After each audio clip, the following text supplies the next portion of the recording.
Welcome into the best in true crime podcasting. This is True Crime Tuesday. I'm your host, Tim Dennis. Great show today, folks. Jessica Freeberg on the way with Dumb Crime, Stupid Criminals. But first, getting back to the nuts and bolts of this whole thing with True Crime Tuesday, we're talking serial killers today. And we're talking about it in an unusual way. I read a fascinating book this weekend, folks, that deals with the blueprint of a killer. In fact, that's the name of the book. Blueprint of a Killer, Monsters in the Making from Childhood to Murder. Imagine, if you will, taking and looking at serial killers first from, let's put it this way, first from the humanity to the macabre, okay? From looking at them from the human side to what they became after they were messed up by us, or by their upbringing, or by whatever it is that they've run into in life, or maybe just by genetics, whatever these circumstances are that they've run into. And some of the most famous ones in history at that. My guest today is Heather Mroczenski. And good job, you did it. Thank you. I did it, didn't I, Heather?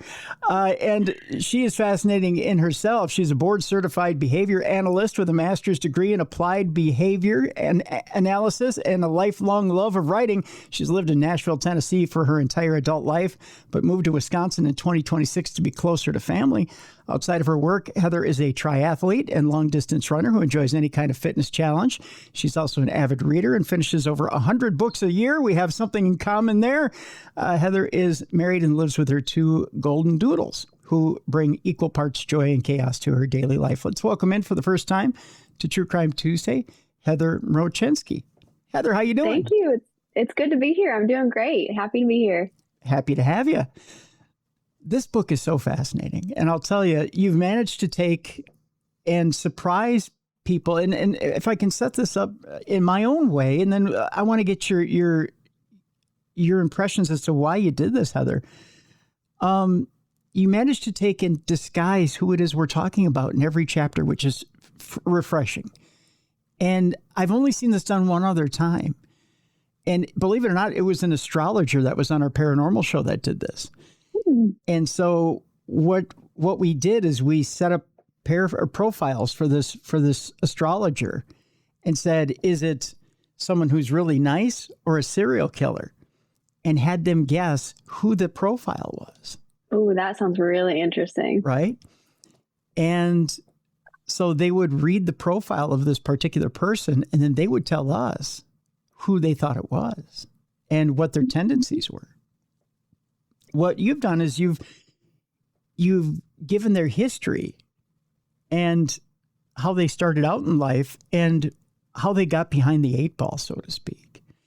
And as you start to read, you really do get sympathetic for almost everyone. And you're like, well, they never had a chance. Why start out this book, or why write this book, A Blueprint of a Killer, and why put us in their shoes? Honestly, for exactly that reason. I think that it's easy to, hear about a serial killer and think, and rightly so, like, what, this evil person, I can't believe they did this.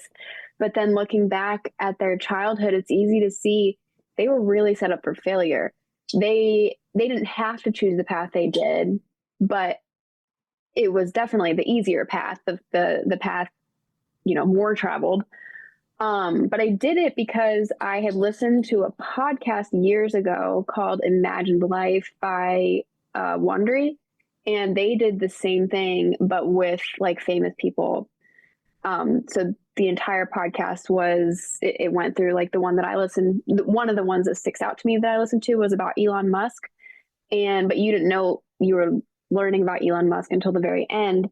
And so the whole thing, my husband and I were listening to it and we were just back and forth guessing like, oh, I think it's this person. I think it's this person. And we were shocked when we found out who it really was.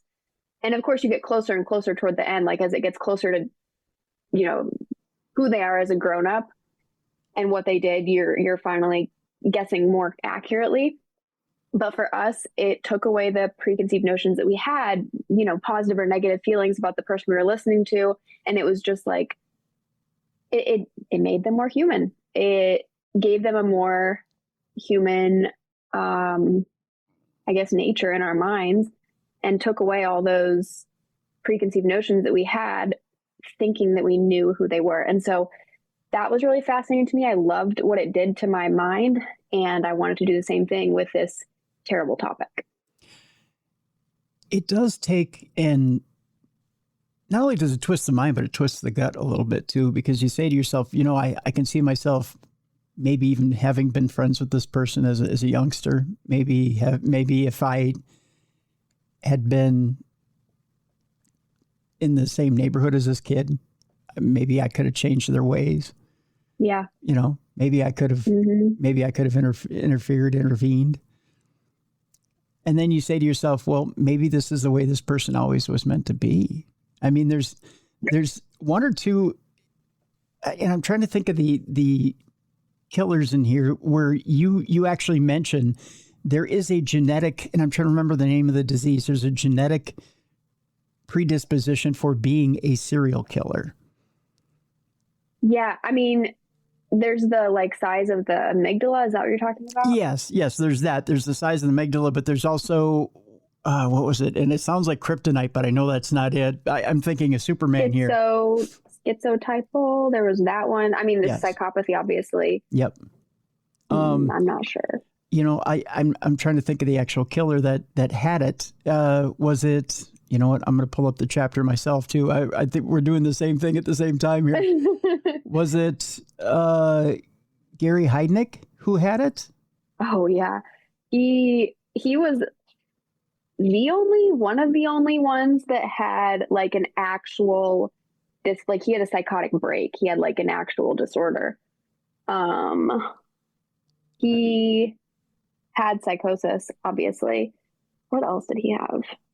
Now I need to open up my book. No, that's chapter. Fine. That's fine. The problem is you write about so many serial killers and they all just kind of blend in your mind. So I'm like, which one was this again? I hate to put you on the spot, but it was just only one or two, and we don't have to get into specifics. I mean, we can keep things rolling, but there was one or two that you had mentioned that there's a rare condition that lends to. Oh, yes.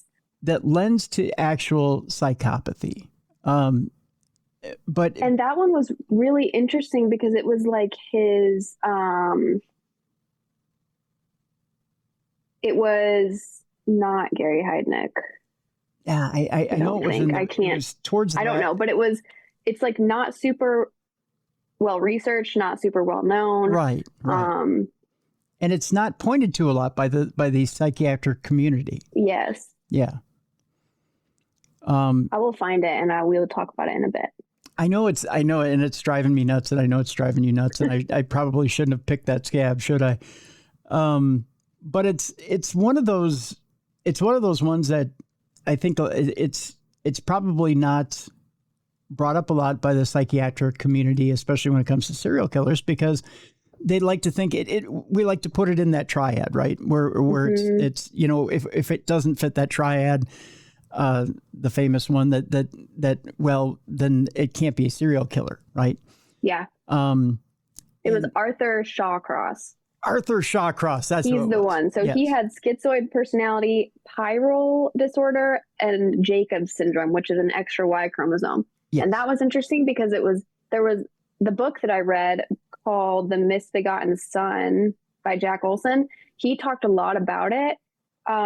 But he was, and I've researched it afterward too. He was first of all, what you said, there's not a lot of research on it, but what they found was that, a statistically significant amount of serial killers in prison had this condition or this extra chromosome. But there's still not a lot of research or evidence about it. So it's not something that's super commonly talked about. Or even honestly responsible to say this is what caused him to do these things, because there's just not enough research on it. But really interesting to find out about it, to learn about it, because I'd never heard of it before. Yeah. Yeah. And not something that I'll be honest with you. We've been doing True Crime Tuesday since 2013. Not something that a lot of guests have brought up and said, you know what, there could be a physical reason that these serial killers are doing what they're doing. Yeah. no one's ever said, well, could be a medical reason. That's never come up. Yeah. It's almost always, conditioning or abuse or, it's again, it fits within the triad that's why this is why, it's almost always nurture versus nature as to why serial killers are the way they are. Although, it doesn't seem to me as you've, and there's quite a few chapters in this book. And again, folks, I encourage you to go get the book. We have a link in the description of this program, and we'll talk more about how you can get the book here at the break. It seems to me that even though I don't want to say that there's a formula to this because there really isn't here, Heather. There are different ways to make a serial killer, aren't there? Mm-hmm. Unfortunately. How would you say the most common way, if you wanted to, and nobody wants to, but if you really wanted to twist a child, what would you say the easiest way to make a serial killer is? I would say confuse their ability to understand what love is and what empathy is by, as a couple, like as parents, I think first and foremost, not showing love to each other, not showing empathy to each other or to the kids. Neglect and abuse, obviously, like those are huge. I read The Boy Who Was Raised as a Dog a long time ago, and that also inspired this book. And he was a psychiatrist who wrote about like a bunch of his experiences working with kids, and one of them in particular, there was only one that was known to become a serial killer out of all of the like stories that he told. But this one was very loving mother, loving family, all of that. But they moved from a different country to the US for a new chance. And mom had a job. She didn't have any family there anymore. So the kid was left from, baby until toddlerhood in a crib all day, every day, with no one to empathize with him, no one to show him love. And he ended up just like, he stopped trying. He stopped demonstrating any needs because he wasn't getting his needs met.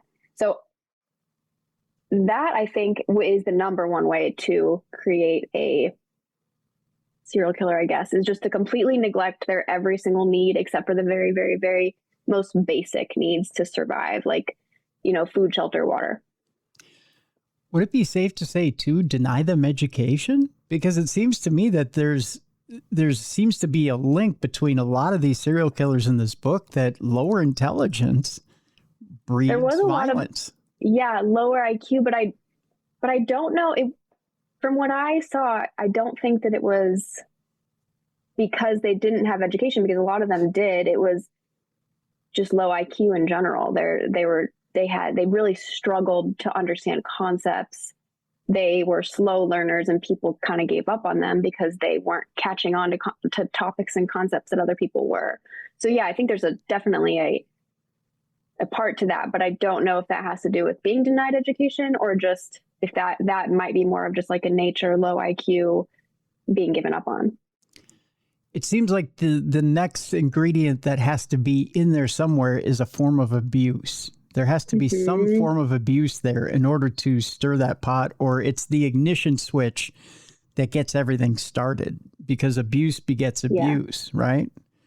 In almost every single one, there was either physical abuse, sexual abuse, or neglect. So yeah, most of them were abuse cases, and it was really sad seeing a lot of sexual abuse. Really kind of traumatizing to read about and be writing about, because it was just so sad to hear these parents, a lot of them were parents sexually abusing their kids, or grandparents sexually abusing their kids, to where the kids thought that was what love was. And so they would go on to sexually abuse others, thinking this is how you love. This is what it means to love someone, is to sexually assault them. The only one that I can remember that went on and tried to defend themselves, the only parents and grandparents that went on and tried to defend themselves that I can ever remember, and you actually feature them in the book, is Jeffrey Dahmer's parents. Mm-hmm. And I remember the interview with Dr. Phil, in which they insist nothing ever happened that was negative to Jeffrey. They claim that he had a totally normal upbringing, but when Dr. Phil started to delve into it, you found out about the bleaching of bones and and some of the nefarious things that actually happened in his background. That, and also, I mean, I read Lionel Dahmer's book, and it was really, really interesting. I loved the father's perspective.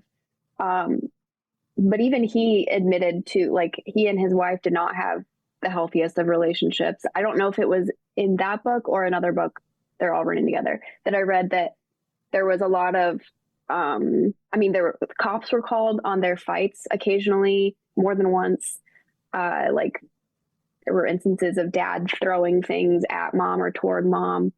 So, I mean, that's also, like, that's an example of not really understanding what love is, not being able to show your kids what love is. If that's how you're showing love, by, yelling so loud or throwing objects so hard that you get the police called on you, that can be pretty traumatic if it happens at a young age too.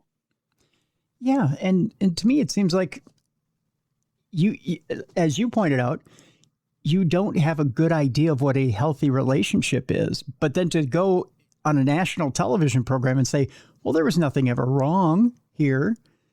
Yeah. You obviously are in again, denial just ain't a river in Egypt. You're obviously so deep in denial that you can't possibly put yourself in front of millions of people and say, well, there was nothing ever wrong in our house. I don't know where Jeffrey gets it from. It's obvious where he gets it from. Yeah. Yeah. So the dysfunction starts obviously with you. Why would you put yourself in front of millions and think that you're going to fool them? Well, and that could also be a case of, my as Lionel and his wife, mom and dad, maybe their parents did the same thing. And so to them it was, well, this is normal. Like, this is how, and we turned out just fine. And Jeffrey Dahmer was definitely one of the more mild childhoods that I wrote about, because I would call it still traumatic. My parents never threw anything at each other. I don't know about yours, but it was definitely more mild. But still, he still went down that path. Yeah. Yeah.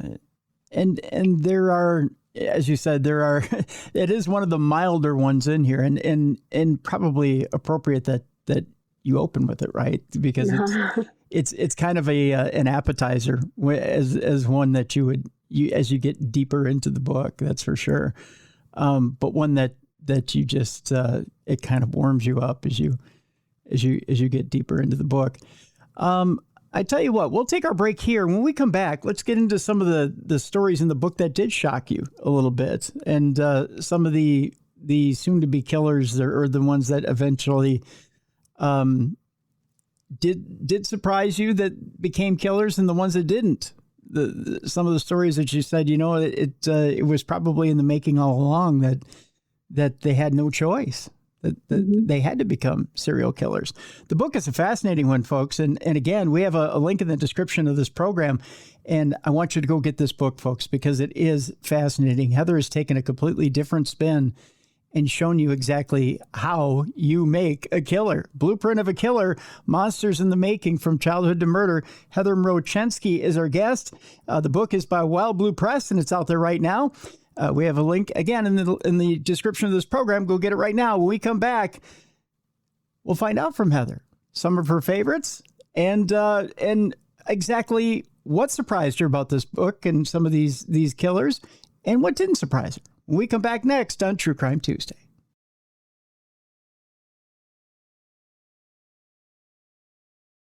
Welcome back to the best in true crime podcasting. This is True Crime Tuesday. I'm your host, Tim Dennis. The name of the book is Blueprint of a Killer, Monsters in the Making, From Childhood to Murder. Heather Mroczenski is my guest. She's the author of this wonderful book. It's put out by Wild Blue Press. Folks, I want to tell you that today's program is brought to you by Jelly Bean and Julia's. Jelly Bean and Julia's is over in Coon Rapids on Coon Rapids Boulevard, and of course is the home of the wonderful Friday night smoked prime rib dinner, of course with that amazing tequila berry salad. That's that sweet and tangy tequila berries dressing it's got me in fits right now thinking about it. I had it this past Friday. The smoked prime rib dinner is amazing. You've got the Boston baked potato. Of course, if you don't know what a Boston baked potato is, they deep fry it in it's not what you would think as far as regular oil goes, but it's a avocado oil. Which is, that makes it so much better too. By the way, if you love avocados, you're going to love the avocado oil that they deep fry it in. But that entire meal comes in either a 16-ounce or an 18-ounce meal. The smoked prime rib is amazing, folks. They serve it from 4:30 until it's gone, and it goes quite quickly. So again, on Friday night, go check it out. JellyBeanandJulia's.com is the website. We have a link in the description of this program, so you can go check it out. Please go check out Jelly Bean and Julia's this Friday night for the smoked prime rib dinner. All right, let's get back to our program. Heather Mroczenski is with us. Blueprint of a Killer, Monsters in the Making from Childhood to Murder. All right, Heather, before we left people, we were talking about, there's definitely a way or a blueprint, so to speak, of as you put it, of how to set up a child for failure, set up a child for a failure to society and to become a criminal and a serial killer at that. But in that, there's got to be some surprises. And I would ask you this first. Of all the different killers in here and of all the different cases that you put in this book, and there are quite a few, what's the one when you look at it, you go, I really didn't think based on his or her upbringing that I would see this person becoming that killer? Yeah, I think the one that was the most surprising in that way was Belle Gunness. So she was born in like the 1800s. And so I do need to give a little caveat that there's not very much research out there about her, especially before she was about 17 years old. And so she could have had a traumatic childhood and we just don't know. But from what everything I read said, the most traumatic thing that happened to her before she was 17 years old was severe poverty, which, and that's not saying that's not traumatic, but there was, from what I read, no abuse, no neglect. She was loved. She grew up working on a farm with her parents, but it wasn't until she was about 17 years old that she got pregnant.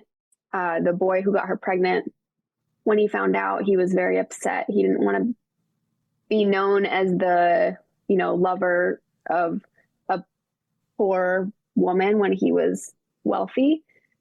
He kicked her until she had until her baby died. So kicked her in the stomach, and she ended up crawling home bleeding, like half dead, and ended up living but didn't tell anyone. And so obviously super, super traumatic.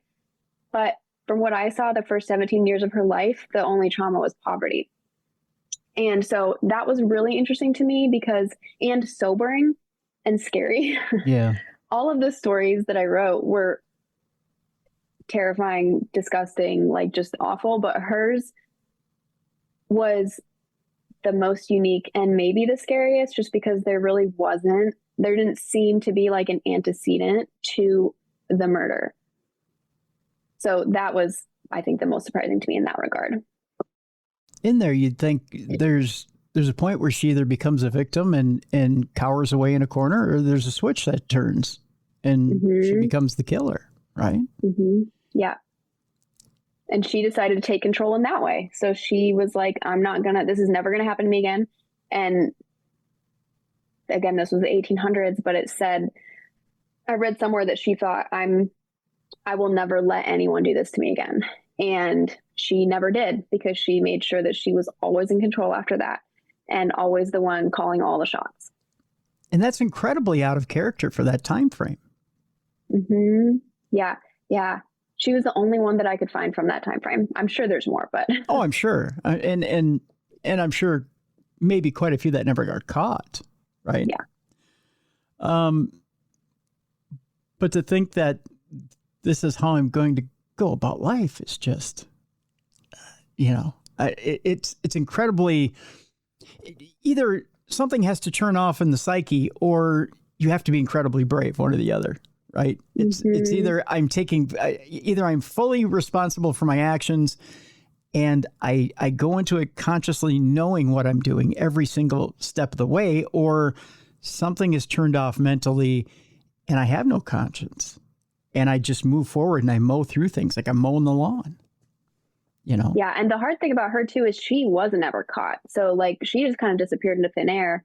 They figured out that it was her because all the bodies were buried under her farm, but she was never caught. So she was never interviewed. Like this is really all not hearsay, but kind of like, we don't really know.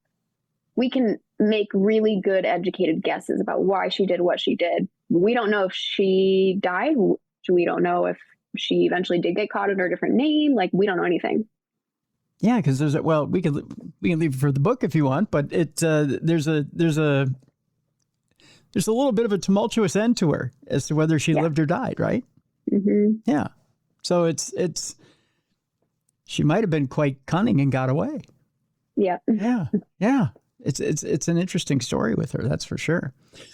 What's the one that doesn't surprise you so much that as you look at the case, you go, oh yeah, from the minute you looked at it, from the minute this person started out, maybe even from the womb to death, you said, this is textbook serial killer right here.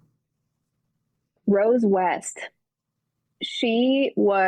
Her story, I had to take breaks writing her story because I was just, oh gosh, I don't even, disgusted, terrified, traumatized, all of the scary words, just by reading and writing about what had happened to her. Like, I mean, starting from birth, her mom was struggled with mental health, and her dad put her mom in like electric shock treatment, ECT. So she had, I want to say like 12 to 15 different ECT sessions the whole time she was pregnant. Granted, I couldn't find any research saying this was negative for the fetus, for the baby. That just seems like a lot to put a body through. I can imagine that is not something that a pregnant woman would or should ever go through. But even like after that, I mean, from day one, her dad had been diagnosed as a schizophrenic, and no one knew this until he died. So he was schizophrenic, I'm guessing because no one knew in his life. I'm guessing he was unmedicated, doesn't say. He sexually abused Rose her whole life, literally until he died. Her grandpa sexually abused her. Just like a horrible, horrible upbringing. She was one of the ones who went on to think that sex was how you showed love and also gained control. She tried to sleep with her sister's husband and he didn't do it, but there were just a lot of things like that. And then her story was a little unique because she was a part of a couple who went on to be serial killers. And so I also wrote about her future husband and his childhood. And he had the almost exact same childhood where he was sexually abused by his mother. He went on to he raped his sister, got her pregnant, thought that was just what loving people was. He raped his own children, like just awful, awful, terrible. There is absolutely no surprise that they ended up the way that they did because, I mean, honestly, the only surprise is that they didn't kill more people. I found that she had killed 12 people, and that is, to me, based on her childhood, shockingly low. I don't know how many he killed, but 12 seems like a very small amount. Just to be curious, Heather, what was the average time it took you to write a chapter, and then how long did it take you to get through that chapter? Oh, that's a good question. I don't know. It definitely took me longer to write that one, because I had to take so many breaks. Yeah. But I was also on a little bit of time crunch for publishing. So. Oh, I hear you. Yeah, that'll happen. That'll happen. Yeah. I get why. I mean, and when our listeners and viewers get a hold of this book and read it, it's hard to read. It's a hard chapter to read because it's one of those, oh, come on now. Every time you get a new revelation from either Rose or her husband, one or the other, and you go, are you kidding me? Really? That's the one chapter that I say I've had friends, that are not true crime lovers, but they're reading it because they love me. And I say, you should probably just skip this chapter because it's going to be too hard for you to stomach, because it was hard enough for me to stomach, and I love this stuff. Yeah. Yeah. It's a hard one to put down. That's for sure. But you managed to get through it because and how you get through it is up to you. Whether you say to yourself, well, it's in the past. It's not like you can reach out and communicate with this person, or it's not like they're up and walking around right now. Or you can tell yourself, well, in my mind, I can fictionalize it, but it's real. It happened. Mm-hmm. There are people out there like that. Oh, yeah. And that is why early intervention and childhood development is so, so important. Like, from the time a child is born, showing them love, giving them, it should just be basic, just like hugging them when they cry, putting a Band-Aid on a bloodied knee, things like that seem like they should be so second nature, that aren't. And then things like this happen. Yeah. People thinking that raping a child is synonymous to loving them. I don't know how you draw that parallel, right? Yeah. It takes a sick mind to draw that parallel, but yet the sickness is there. Mm-hmm. Well, and honestly, like, it really isn't that hard to understand how that happens, because if it happens when you're a child, I learned sign language, the whole sign language alphabet, when I was in 3rd grade. I have very specific memories of learning it. And I still know it because I learned it as a child. Whereas I have been trying to learn Ukrainian for the past year and forget it every other day. I'm like forgetting the word that I learned yesterday, because I'm 33 instead of, 9. And when you learn things in childhood, it's hard to unlearn them. And I think that's also why so many of us are in therapy. Yeah. Because you learn things as a child, even from healthy, functioning, very loving parents. You're still learning things through the mistakes that they make that are super mild compared to what these individuals went through. And it still affects how we love people and why we think it's okay to do certain things, because that's what we learned when we were kids. I over the years that I've been doing this program, I've thought to myself a lot of times, do we have children too young? A lot of times when we don't have patience, the younger we are, we're a little too full of, forgive the phrase here, we're a little too full of piss and vinegar, and we're a little too self-centered, and we're a little too wanting to do our own thing.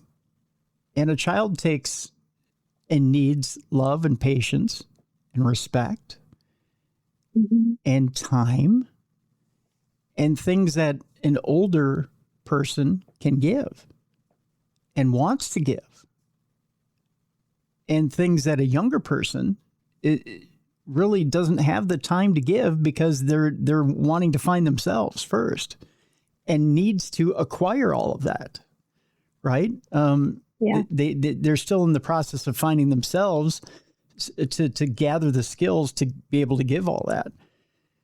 And it's not a bad thing, and I'm not saying that, not at all. I'm not putting down younger people for having kids when they're young. If you're an old soul, then by all means have kids when you're young. If you've got the tools to give kids those skills or those tools when you're younger, by all means do that. But if you're not in a place when you're even 25 years old to do that, then don't do it, right? Live your life. Mm-hmm. Do it when you're 30, 35, come back to it when you're older, because you only have one shot to give a child what they need. Right? Yeah, that's so terrifying to think too. Like just the very, very small, the one shot and the very small timeline that you have to give it. Yeah. Because you can do a lot of damage. I mean, you're not going to turn every kid into a serial killer. That's not what's going to happen. But you can do a lot of damage on a small mind, and even to their emotional center. Yeah, definitely. Yeah.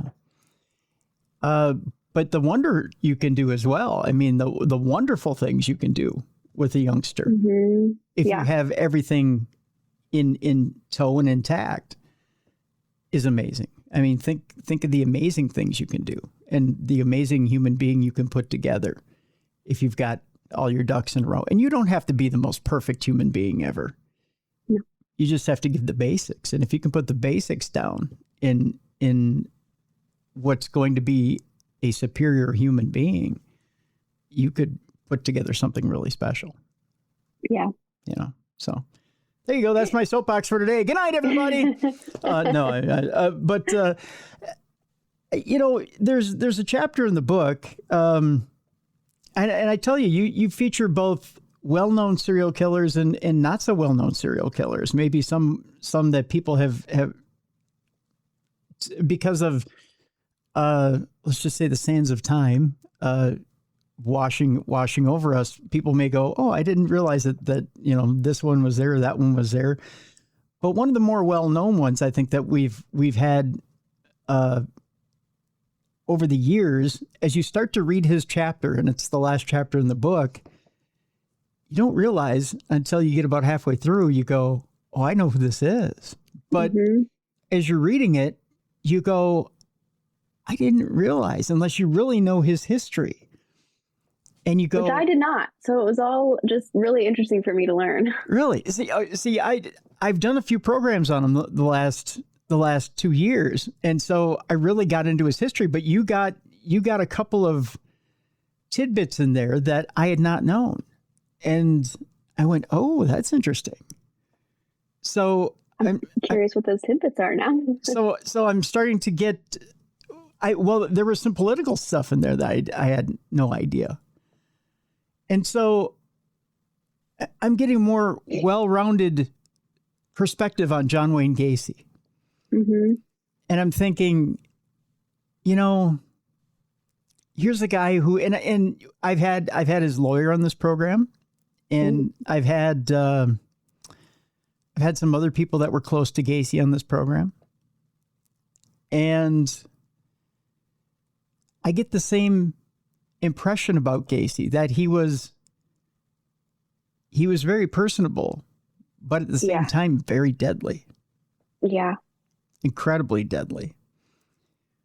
From the research that you've done, was there ever any real chance for Gacy? I mean, yeah, I think there is a chance for almost every one of these. And I say that because I know that there are productive members of society that have backgrounds that are super traumatic, that go on to, like I said, have productive lives, and they don't turn into serial killers. They go on, they choose the path less traveled. And so I do think he did not have to turn into the person that he did, but he definitely had it hard. He had that background where parents were very much in their traditional gender roles. Dad very much dominant. He believed that a man should be, all the stereotypically manly traits, and a woman have all the stereotypically woman traits. And he was attracted to men. And that was very not okay to his dad. And so, he grows up hearing how wrong this is and how dirty it is, and he internalizes it, which I would bet there's hundreds of thousands of people out there who have had very similar experiences. It's only now in like the 2020s that we are, becoming so much more accepting. And so he was born in 1942, and there was a lot less acceptance back then. But he also had, he was attracted to his mother's underwear, I think. Mm-hmm. And I want to say his grandma too, although that could have been another one that I wrote about. Mm-hmm. But yeah, he had a really, I think more of an emotionally difficult childhood than physically. I think if John Wayne Gacy is born in 1980, he had a chance. Yeah, half of his issues are non-existent. Yeah. Mm-hmm. Yeah. It is interesting that he was such in my head, I call it woo, winning others over, I think is what it stands for. Mm-hmm. He was very, very, very charismatic, which I was looking up. So I was looking up people with traumatic backgrounds who didn't grow into serial killers. And then I was looking up for diagnosed psychopaths that weren't serial killers. And I couldn't find a single one, because if you're a psychopath, you're not going to go get diagnosed. But I think it's pretty well known that that all of the traits that a serial killer that a psychopath has to have, which is no fear, very little, if any, empathy, very charismatic, able to get their way because they can just step on other people's toes and they don't care because they're empathy. And so there's a lot of people, a lot of executives, a lot of, rulers of the country, mm-hmm. Governing people in high governing positions who people guess are psychopaths because it's hard to get there when you're not stepping on people's toes, I guess. Yeah. And so he very much that wasn't surprising to me that he had that kind of personality.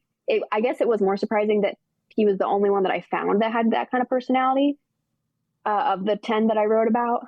But he was very, very, very involved in his community. Everyone loved him. Everyone thought that he was a great person. Even when he was accused of sexually assaulting teenage boys, the community still was no, there's no way. This is John Wayne Gacy. He would never do that. Right. And because he had that power, that ability to woo others. Mm-hmm. Yeah. Well, he was involved deep in the community. He was, I mean, not only politically, but he was entrenched in community. Like you said, in community, he had worked with the restaurants. He had worked with, wasn't it Boy Scouts at one point? Junior Chamber. That's what it was. Junior Chamber. Yeah. So he's entrenched in the community. He's working with businesses. He's, people know it's John. Why would John do that? Right. And lo and behold, it's John. John's doing it. And John's got bodies in the basement. Yeah, literally. Yeah, literally. John has bodies in the basement. And that's, and when it comes out, well, then it's a shock for everybody. Mm-hmm. The book is fascinating, folks. And again, I encourage you to get the book. We have a link in the description of this program. It's called Blueprint of a Killer: Monsters in the Making from Childhood to Murder. Heather Mroczenski is our author. And Heather, again, I want to thank you so much for being with us today and coming up with this concept. Again, I'd love to see this concept with other genres of crime, not just serial killers, but what makes a cat burglar or a jewel thief or whatnot. I mean, it's a great concept. That's a good thought. Not something I had considered, but maybe I'll think about it. Yeah. Well, thank you so much, Heather, for being with us today. I appreciate it. Yeah, thank you. All right, folks, time for us to lighten things up a bit. Let's bring in Jessica Freeberg. It's time now for Dumb Crimes and Stupid Criminals. It's Crayon News story time.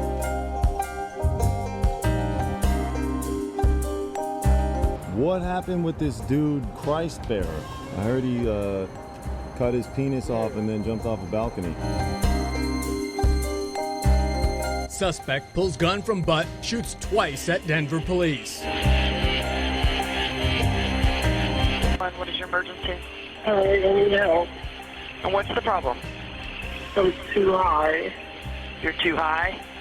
Yeah. It's that time, the time you've all been looking forward to. It's time now for Dumb Crimes and Stupid Criminals. And with that, I need a co-hostess. And I reach my hand across the Twin Cities, and I hope not to get it slapped off by anybody. I don't think it will be. I mean, I don't know. I mean, it was supposed to be a peaceful weekend this weekend, so nobody hopefully will slap it off. But I reach my hand across the Twin Cities, and there she is, my co-hostess. There she is once again. All of it, my faithful, my steady companion, my one who's taken on such a workload that I'm afraid her back will break. Yes, there she is, the one that Bender himself fears because only she works harder than he does. He said to me, "Oh, mister," because I don't think he knows what my name is. "Oh, mister," he says, "you have no idea. We've tried to make more charts, but we've run out of paper. We've ran out of ink." And I said, "That doesn't matter, Bender. We'll ship you more. We have plenty of that over here. Although we're running out of supplies, but we have plenty of that over here. We'll ship you more because she's got more product coming out." I mean, her publishing company has said, "We demand 57 more books out of you in 2027. So you're going to have to get ready, Bender, because there's going to be more charts to be made because she's going to smash them all. She's the eater of world, destroyer of charts." Ladies and gentlemen, she's intelligent, she's witty, she's funny, she's pretty darn easy on the eyes, and by gosh, she brings the funny. Here she is, Jessica Freeberg. Hi, Jess. Hey, Tim. I would never slap your hand away. Thank you. That was kind of a double entendre too. But I appreciate that. Yeah, I appreciate that. Okay, that could have been in the years of Me Too. That would have been read wrong, I think. Thankfully, we're beyond those years. Yes, we're beyond those. Yes, slightly. Yeah. I mean, they still kind of apply, but yeah. Well, they always apply. But yeah, they always apply. Yeah. But we're being respectful. Mm-hmm. And we're on Zoom. So see, look, I hit the camera. It was weird when you were reaching out. It is like you're going to touch me. It's kind of creepy. But then I use Purell, so it's germ-free. I don't know what that means either. Oh, boy. How was the weekend? Which would have been important during the days of COVID. Yes, that would have been as well. Yeah. Actually, you know what's funny is I don't think I ever went back to the office after COVID. No, a lot of people didn't. Yeah. And then they started to make people come in slowly, and people are like, "What? I work from home now. It's wonderful." Actually, I think I get rid of a sportscaster that way up in St. Cloud. Oh, really? Mm-hmm. Yeah. I mean, I didn't mean to, but I did. It's kind of like, I'm immunocompromised. Don't ever come back. Goodbye. And then I just started doing my own sports. Whatever it takes, that works. Yeah. So it's much quieter now on Saturdays, which is nice. I like a quiet Saturday. Quiet Saturdays are the best. Yeah, they are. Yeah, I like it. I do love your posts on Saturday, though, when you're like, "Good morning." Oh, thank you. Say hi. I do too. I like my Saturdays. It's cheery. Yeah. I like connecting with people on Saturdays. It's fun. Yeah. Connecting with everybody out there in social media land and in locally and everything. And occasionally we have a fun crew to connect with. Yeah. Occasionally I'll get somebody who will call me at the station and ask me who I am. I think that's kind of Excuse weird. me, sir. Yeah. Who are you? They're like, who are you? I'm like, Tim Dennis. Who are you? It's kind of fun. But other than that, yeah. I would just say, I'm the master of the universe. What do you need? Ooh, that's a good one. I'm going to use that next time. Yeah, do it. Yeah, I'll do that. Definitely. Big dumb crime, stupid criminals today. We'll jump into it right away. We have not one, but two stories today, Jess, in which people are doing inappropriate things during court sessions on Zoom. Oh, no. I can only imagine. If you wouldn't do it in front of a judge in person, don't do it at home on Zoom. Yeah. generally a good rule of thumb. Yeah. Yeah. And I want to, by the way, I want to thank everyone who submitted stories this week. We've got a ton of stories from people in our audience. So thank you, everybody. Everyone who sent in stories. There's a lot of people. And a first timer, Robin sent in a story. So I want to thank Robin as well, who sent in a story this week. But yeah, lots of stories from our audience. So thank you. Thank you, everybody. Love you. Appreciate you. Thank you, everybody who sent in stories. Let's jump into it right away. Speaking of jumping into it or rolling it over, however we do it, let's talk Tiger Woods, y'all, first. Okay.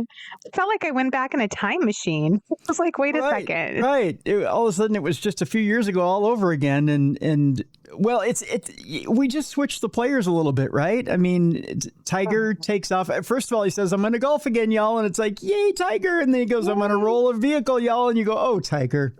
No. Yeah. Not again. It's just all he did was switch out blondes.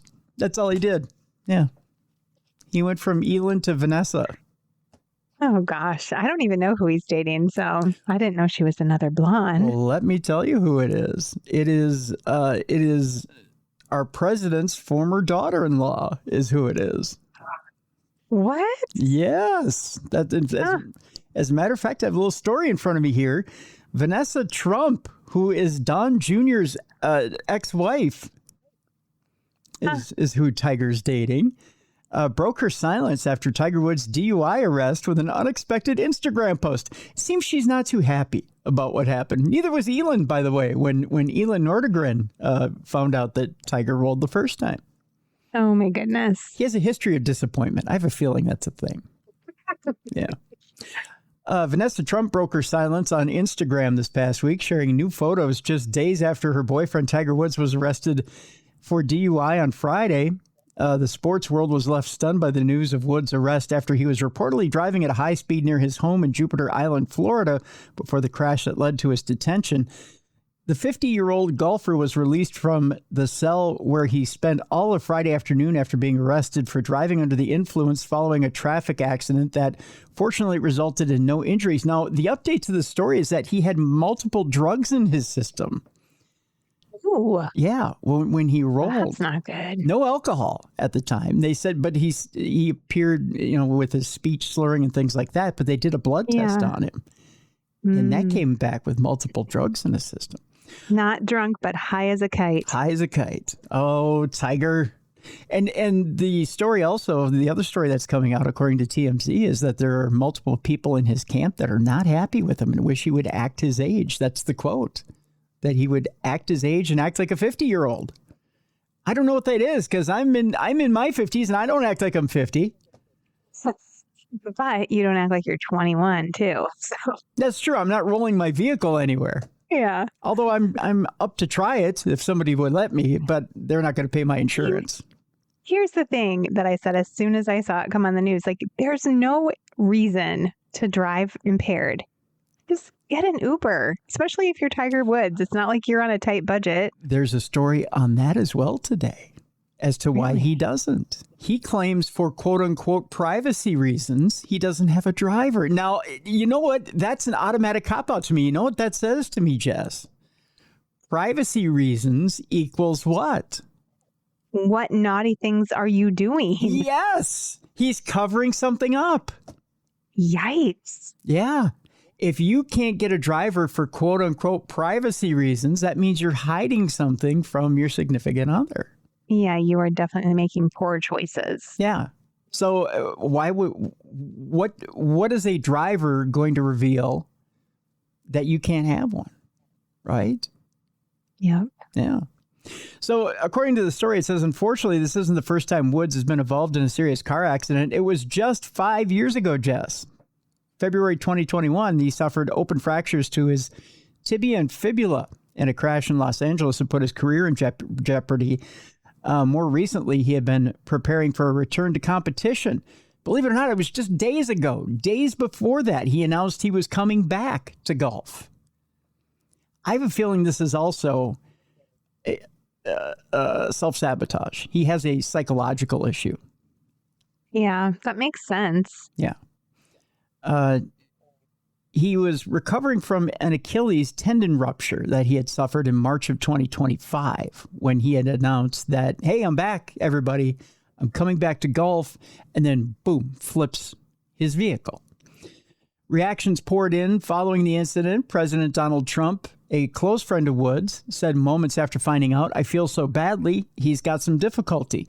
There was an accident, and that's all I know. He's a very close friend of mine, an amazing person, an amazing man, but he's going through some difficulty. I don't want to talk about it, is what he went on to say. As the story unfolded, people also began looking to Vanessa Trump, Woods' current girlfriend and former daughter-in-law of Donald Trump, wondering if she would respond. Now, at first, she stayed quiet. Then a few days later, she took to Instagram, sharing photos with her daughter, Kai. She didn't address the incident, but it didn't go unnoticed. The photos had nothing to do with Tiger, and she didn't say anything about what happened. She simply showed Kai enjoying time at the Miami Open tennis tournament. Kai, who is also very active on social media, is set to enroll at the University of Miami in fall of 2026, where she'll play golf. One photo shows 17-year-old Kai posing with women's world number one, I believe it is Arnia Sabalenka, at the Miami Open on Friday.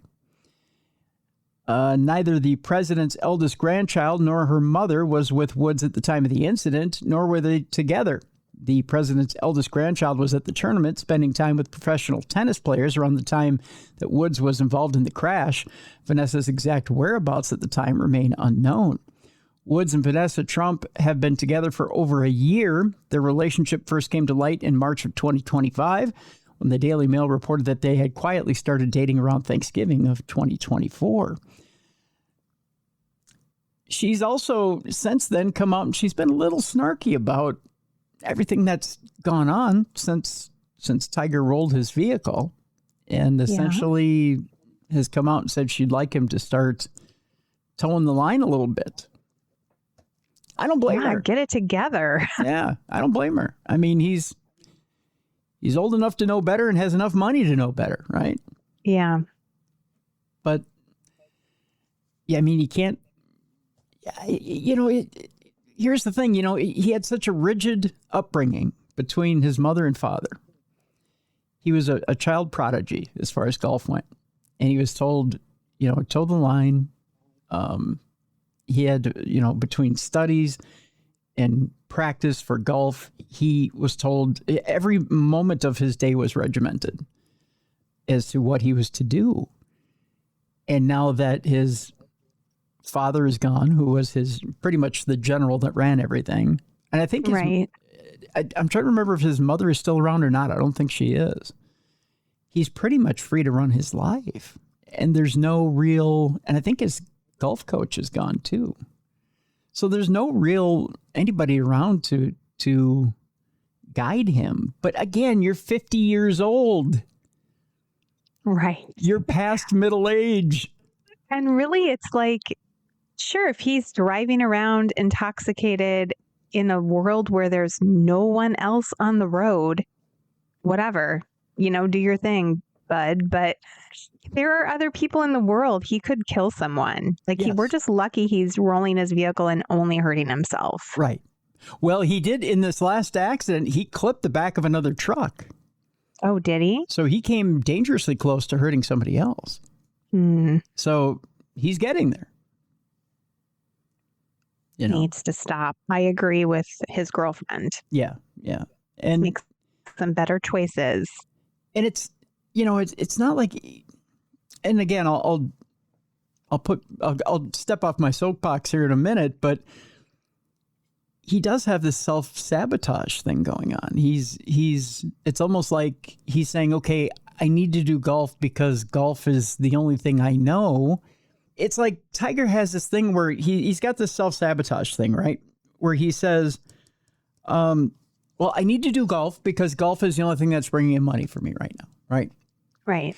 But then he's also saying, well, but also there's the pressure of being as good as I used to be. There's the, what if I'm not as good as I used to be? What if people don't accept me? What if they don't love me? I have this past now. What if I go back and they don't love me? What if they heckle me? What if, what if I've tarnished everything? Do you think that he needs the money, though? I mean, he has to have enough money just to retire and just be done. Just go drink your margaritas or whatever it is you're doing on a beach somewhere. Oh, he's spent a lot of money on women and drugs.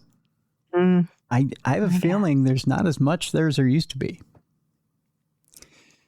And we have no idea of knowing.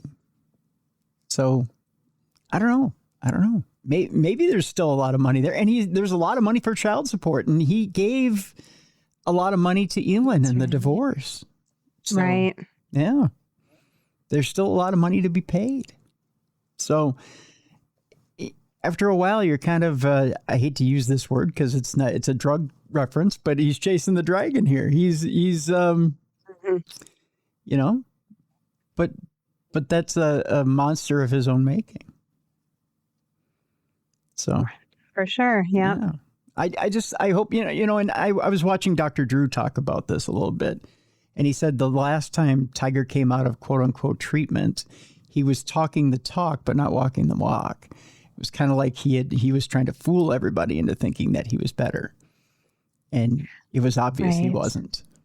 I suppose when you start at such a young age, being someone that people are watching so intensely, that you kind of have an ability to like morph into what people want you to be. Yeah. In front of them. Even if that's not really what you are deep down inside. So there's probably a little of that going on too. But I hope he gets help. I mean, it's sad to see someone derail. I'm sure there's a part of Tiger that wants to be something completely different than what he is right now. But he just feels trapped. He's trapped into, I have one skill I'm really good at, and this is what I've got to be until I physically can't be it anymore. And then I'll figure out what it is I do for the rest of my life. And that's sad, right? Yeah, for sure. I mean, I know some people are like, oh, yeah, real sad, Tim. Wah, he's making millions of dollars. But, it's sad in that, we all have choices in this life. You can either follow what your heart desires, or you can follow what people want you to do. Right. And there's a choice there. And when it came to golf, golf was what his father wanted him to do. I was going to say, because he started so young, did he even really get to choose? When you're that young, sometimes it's not your choice and you're thrust into the spotlight like that. And then it's like, well, now it is what it is. What are you going to do? Yeah. Yeah. You just got to roll with it. Yeah. There could be some of that. Yeah. Yeah. All right, let's move on. Brother and sister in a very weird story. I'll tell you why this is so weird, Jess. A brother and sister are charged after an explosive device was found outside MacDill Air Force Base. This is so weird that the brother ended up back in China. What were they doing? I'll tell you. Little brother-sister bonding over some bombs? Yeah. Every once in a while, we're going to bond. We're going to build a bomb. I'm going to leave you in custody. I'm going to go back to China. I get it. My brother and I like to play Risk. Same thing, right? Just Risk. Exactly. That's what this is.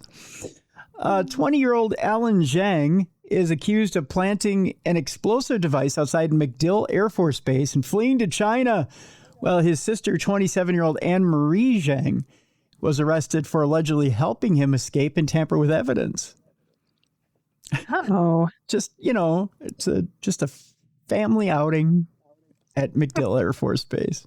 A Florida man accused of planting an explosive device outside MacDill Air Force Base has fled to China, while his sister is now in custody after both were charged in connection with the incident, federal officials announced on Thursday. According to the Federal Bureau of Investigation, 20-year-old Alan Zhang faces multiple federal charges, including attempting to damage government property, unlawfully making a destructive device, and possessing an unregistered destructive device. His sister, 27-year-old Anne-Marie Zhang, was booked on charges of witness tampering and acting as an accessory after the fact. Now, the U.S. Attorney's Office of the Middle District of Florida said the investigation began on March 10th when a 911 call warned of a bomb near the base's visitor center. At the time, no device had been located. It was very short and very cryptic, but he said that a bomb had been placed at MacDill Air Force Base. U.S. Attorney of the Middle District of Florida, Gregory Kehoe said. Kehoe says the device was found in a secluded area. You have something in a secluded location and hidden in the visitor center, and it just took a little bit more time to get there, Kehoe said. If you're going to examine our more sensitive assets on the MacDill Air Force Base, not that the visitor center isn't an important asset, but obviously Central Command is there, Kehoe went on to say. 6 days later, on March 16th, an Air Force service member discovered, it took 6 days to find this thing. They discovered a hidden explosive device near the visitor center. Investigators later determined it was an improvised explosive device capable of causing serious harm or death. So this thing was ticking away for 6 days. Some people put a false bomb places. Oh my God. This was a real deal. And it was set 6 days. It just sat there. When was it supposed to go off? That's a good question. That's wild. The bomb is placed, it says here, the bomb is placed on the 10th. They left it on the 12th, but on the 11th, they attempted to destroy evidence by selling the automobile involved to CarMax. That might be the funniest part of the whole thing. This is why it's dumb crime, stupid criminals. They sold it the day after they placed the bomb. So they put the bomb in the vehicle after they sold the car. So they're like, hey, CarMax, can you come pick this car up? By the way, we're just going to put a little something in the trunk. Don't worry about it. Be very wary of whatever you buy from CarMax now. Like, yes, right? Probably involved in a crime. That's right. Can you get the Carfax on it, by the way? Does that list that on the Carfax? Why it didn't detonate at the time is a question we'd like to ask Mr. Zhang, Kehoe went on to say. We'd all like to ask Mr. Zhang that. Are you just a really, pardon my French, a really horseshit bomb builder? Is this the deal? Our last notification is that he's in the People's Republic of China as we speak, Kehoe went on to say. According to federal prosecutors, Alan Zhang purchased the phone used to make the threat at a Best Buy, and surveillance video captured him making the purchase and using his vehicle later to tied to the case. I know I skipped over that very quickly because I was surprised myself.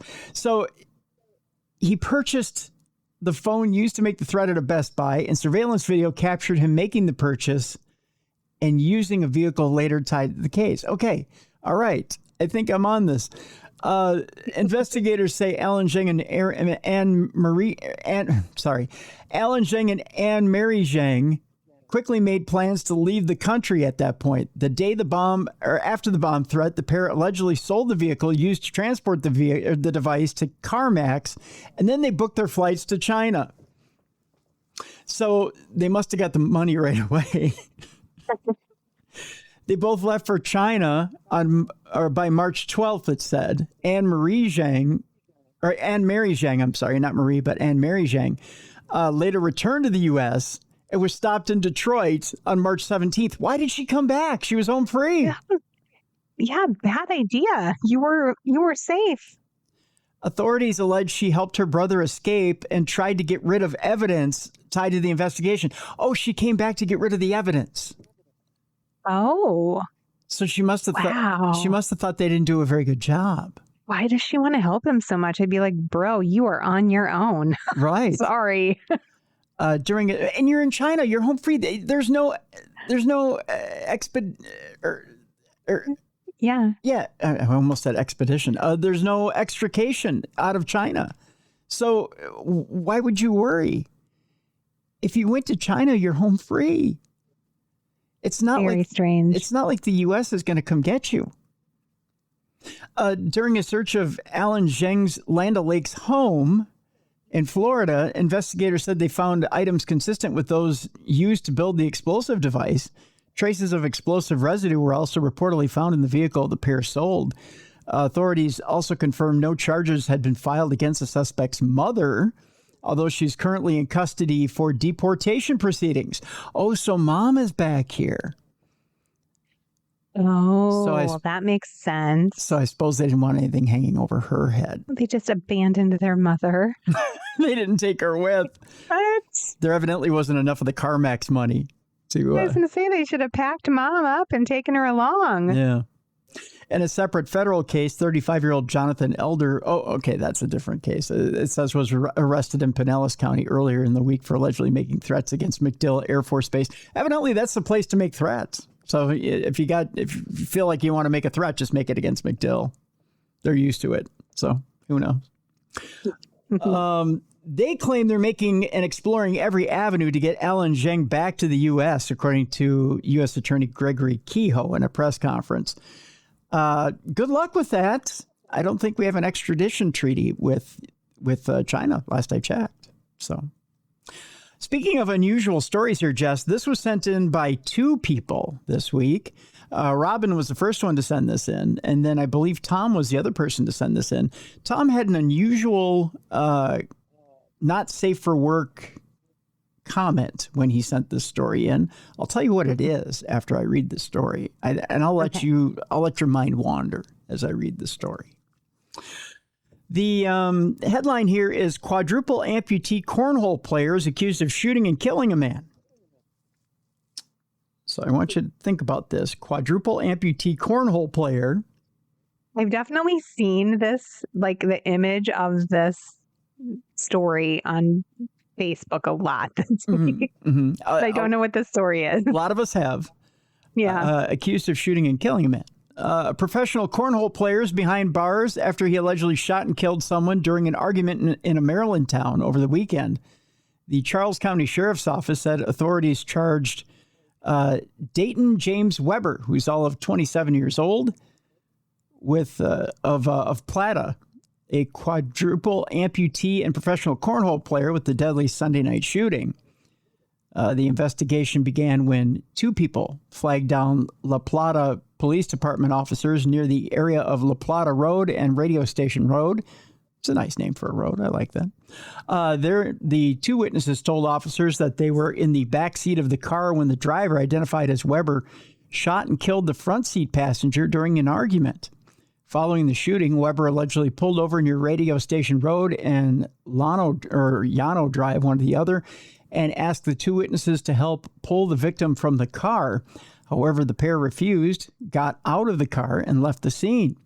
Deputies said Weber then fled the scene with the victim still in the car, and patrol officers with the Charles County Sheriff's Office began helping canvass areas where Weber might have gone. About 2 hours later, a resident in the 10,000 block of Newport Church Road in Charlotte Hall, called 911 to report a body in a yard, Sheriff's Office said. When officers responded, they found the shooting victim, 27-year-old Bradrick Michael Wells of Waldorf, dead at the scene. Detectives from the CCSO received an arrest warrant for Weber. Now, I have a picture here, Jess. I'll show you exactly what this, if you're watching on video, this is what the quadruple amputee looks like right here. Okay. So he's the one who supposedly shot the young man in question. He didn't have any hands. Yep. Right? Yep. No. How did he shoot a gun? I think we're about to find out. I'm curious as well. I mean, I don't want to be naive or rude, but like literally, logistically, yeah. How do you do it? Did he fire a weapon? Well, without fingers. I know, right? Investigators found Weber's car in Charlottesville, Virginia, and the pro cornhole player. I'm wondering how you throw bags without hands. That's just the best, though. I want to be a pro cornhole player. I do, just too. So people can say that when I walk in the room. That's right. There's just the pro cornhole player right there. The pro cornhole player investigators found the pro cornhole player at a local hospital where he was seeking treatment for an unspecified medical issue. Powder burns. Okay. Southern Maryland Newsnet, which reported that the car was a white Tesla, shared a 2024 video purportedly showing Weber shooting and reloading a pistol. I want to see that video. I do too. I'm so curious. I'm incredibly curious. I mean, because the little spot where you pull the trigger, it's so small. So I don't understand what part of his anatomy he was using to do that. If he didn't have hands, I would think, okay, maybe he knows how to shoot a gun with his toes. You do have prosthetic hands, though. Did he? Okay, the picture, he just had prosthetic legs, but he must. Well, I don't know. Maybe he does. He must. He has to have prosthetic hands. Officers with the Albemarle County Police Department arrested Weber once he was released from the hospital, charging him as a fugitive from justice. Weber is awaiting extradition to Charles County, where he will be charged with first-degree murder, second-degree murder, and other related charges, Nexstar's WDVM reported. Outlets, including Sports Network ESPN, have covered Weber's career, which he built after losing much of his arms and legs to a dangerous blood infection when he was 10 months old.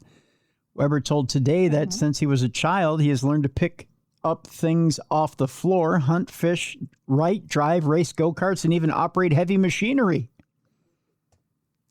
That's amazing. I want to say great for that guy, except he just killed someone. Well, allegedly. Yeah. Let's use allegedly here, Jess. Allegedly. Don't sue me, sir. Now, Tom, in his infinite wisdom, says, how did he shoot him? With his penis? That's Tom's. Tom. 2 cents. Could have used his tongue. See?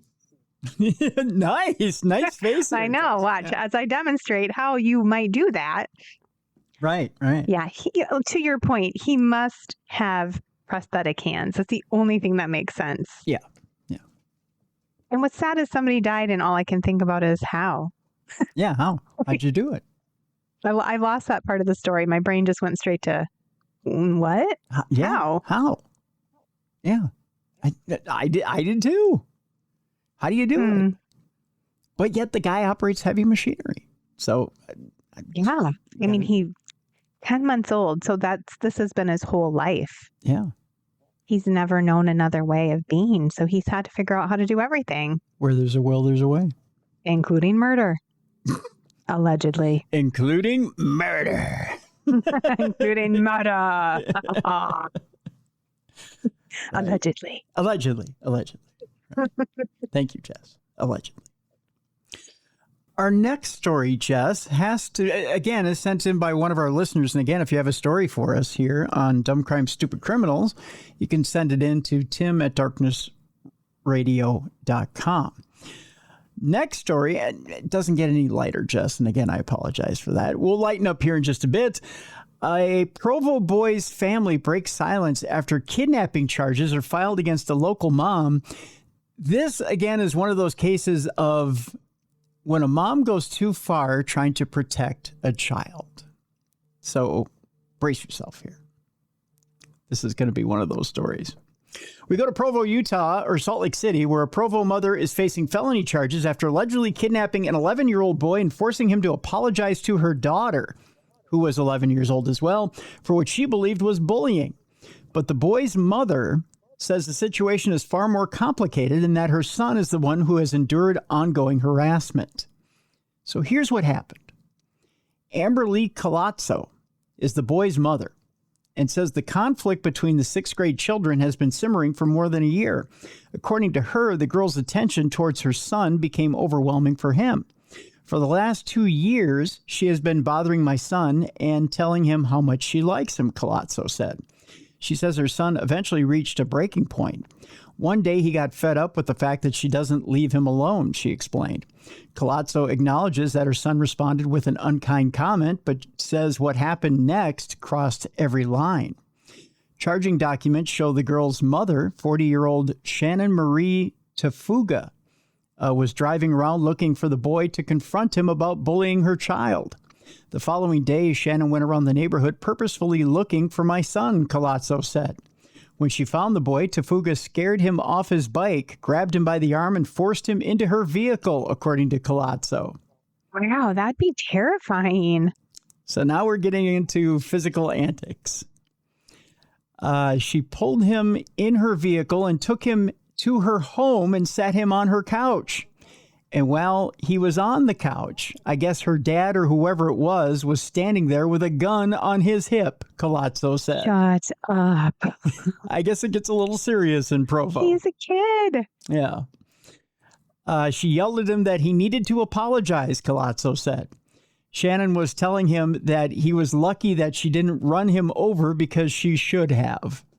What? Is that a little extreme for 11 years old? Well, because he made a comment to her daughter that wasn't nice. That's crazy behavior. But crazily, the fact that her dad was standing there with a gun on his hip tells you the apple doesn't fall far from the tree. Right. Colazzo said her son was threatened and pressured into apologizing to the girl before being told to leave. They basically opened their door and told him to get the F out, and he ran all the way home, she said. He said on his way home, all he could think about was what just happened. He came in and he was just hysterical and said, "Mom, I just got kidnapped." Yeah, you did. So I'm going to ask you, in your world right now, Jess, your son comes home at the age of 11 and says, "I just got kidnapped. Some guy crazy guy with a gun was standing there while this mom was berating me and telling me I needed to apologize to her daughter for something I said about her, like she was crazy or something." What do you do? I would definitely call the police. I mean, mom instinct would be like, I'm going over there. Clearly they're unhinged. So I would just turn them in. A little bit. Now, the September 17th, 2025 incident led to one aggravated child abuse and one child kidnapping charge filed this week. Prosecutors said they reduced the charges to second-degree felonies, each carrying a potential penalty of 1 to 15 years in prison. Utah County Prosecutor Christopher D. Ballard said that though it doesn't appear Tafuga had the intention of taking the child permanently, the incident was still a significant and serious crime. Ballard emphasized that no matter the circumstances, parents cannot take the law into their own hands. Even if your child is being bullied, the law doesn't give you permission to kidnap that child to do whatever you feel is appropriate. You need to follow the law, Ballard said. Tafuga's attorney released a statement denying the allegations and framing the case as a reflection of broader societal issues, saying the charges represent a symptom of our society's failings, where children were once held accountable by their own parents. There's a statement here from Pona Sataki, who is Shannon Tafuga's attorney. It's a little long, but essentially this is what they say.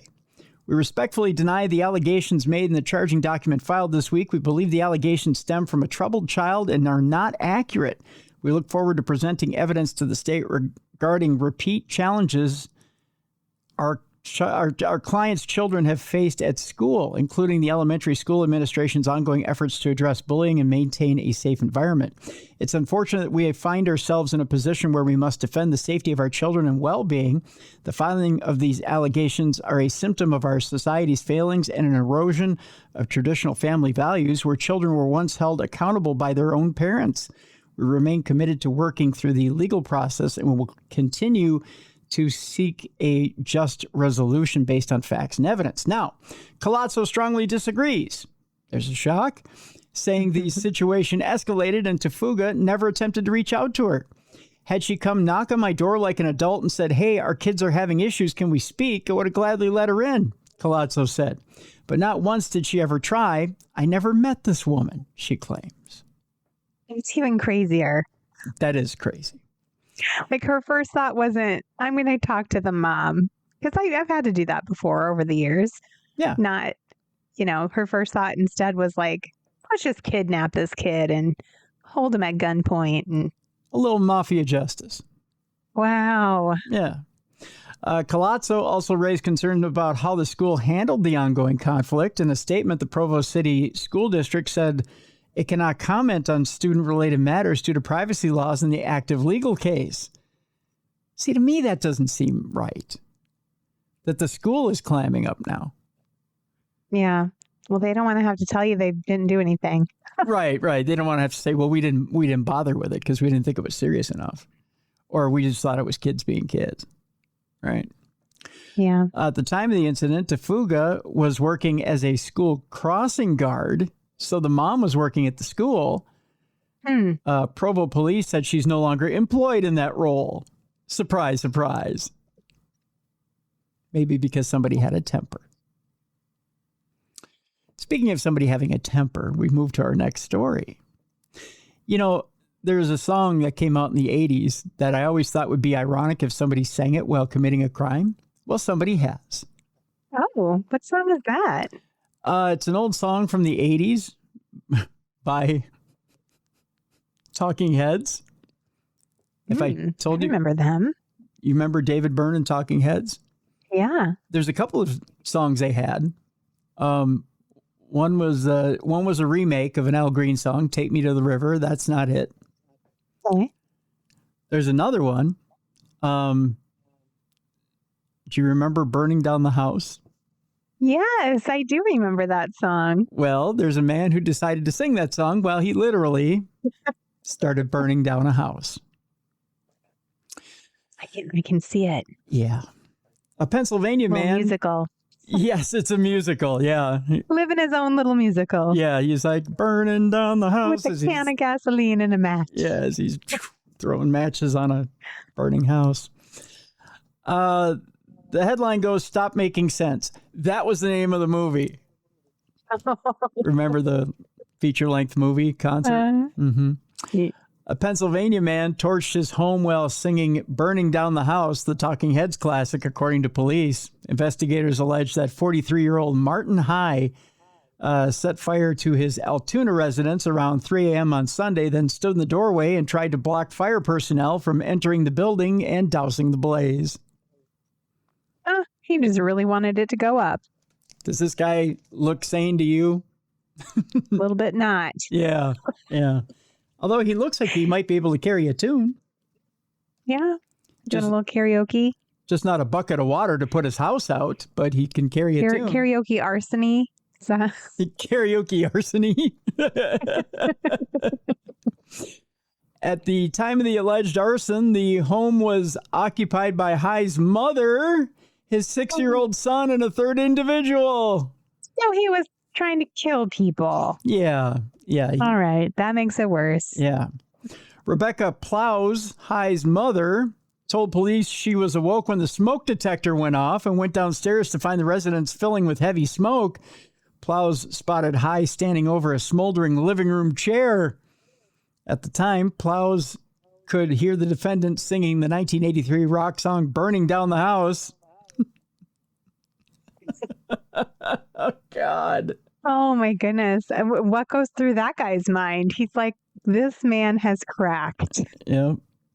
The song, which is off the Speaking in Tongues album, was the Talking Heads' highest charting single, and lead singer David Byrne still closes solo performances with the tune. So I'm sure he's happy to know that David or Mr. High knows all the words. He took his song very seriously. He did. Along with the smoldering chair, fire investigators spotted melted glass on the living room floor, melted wallpaper, and a charred fireplace mantle.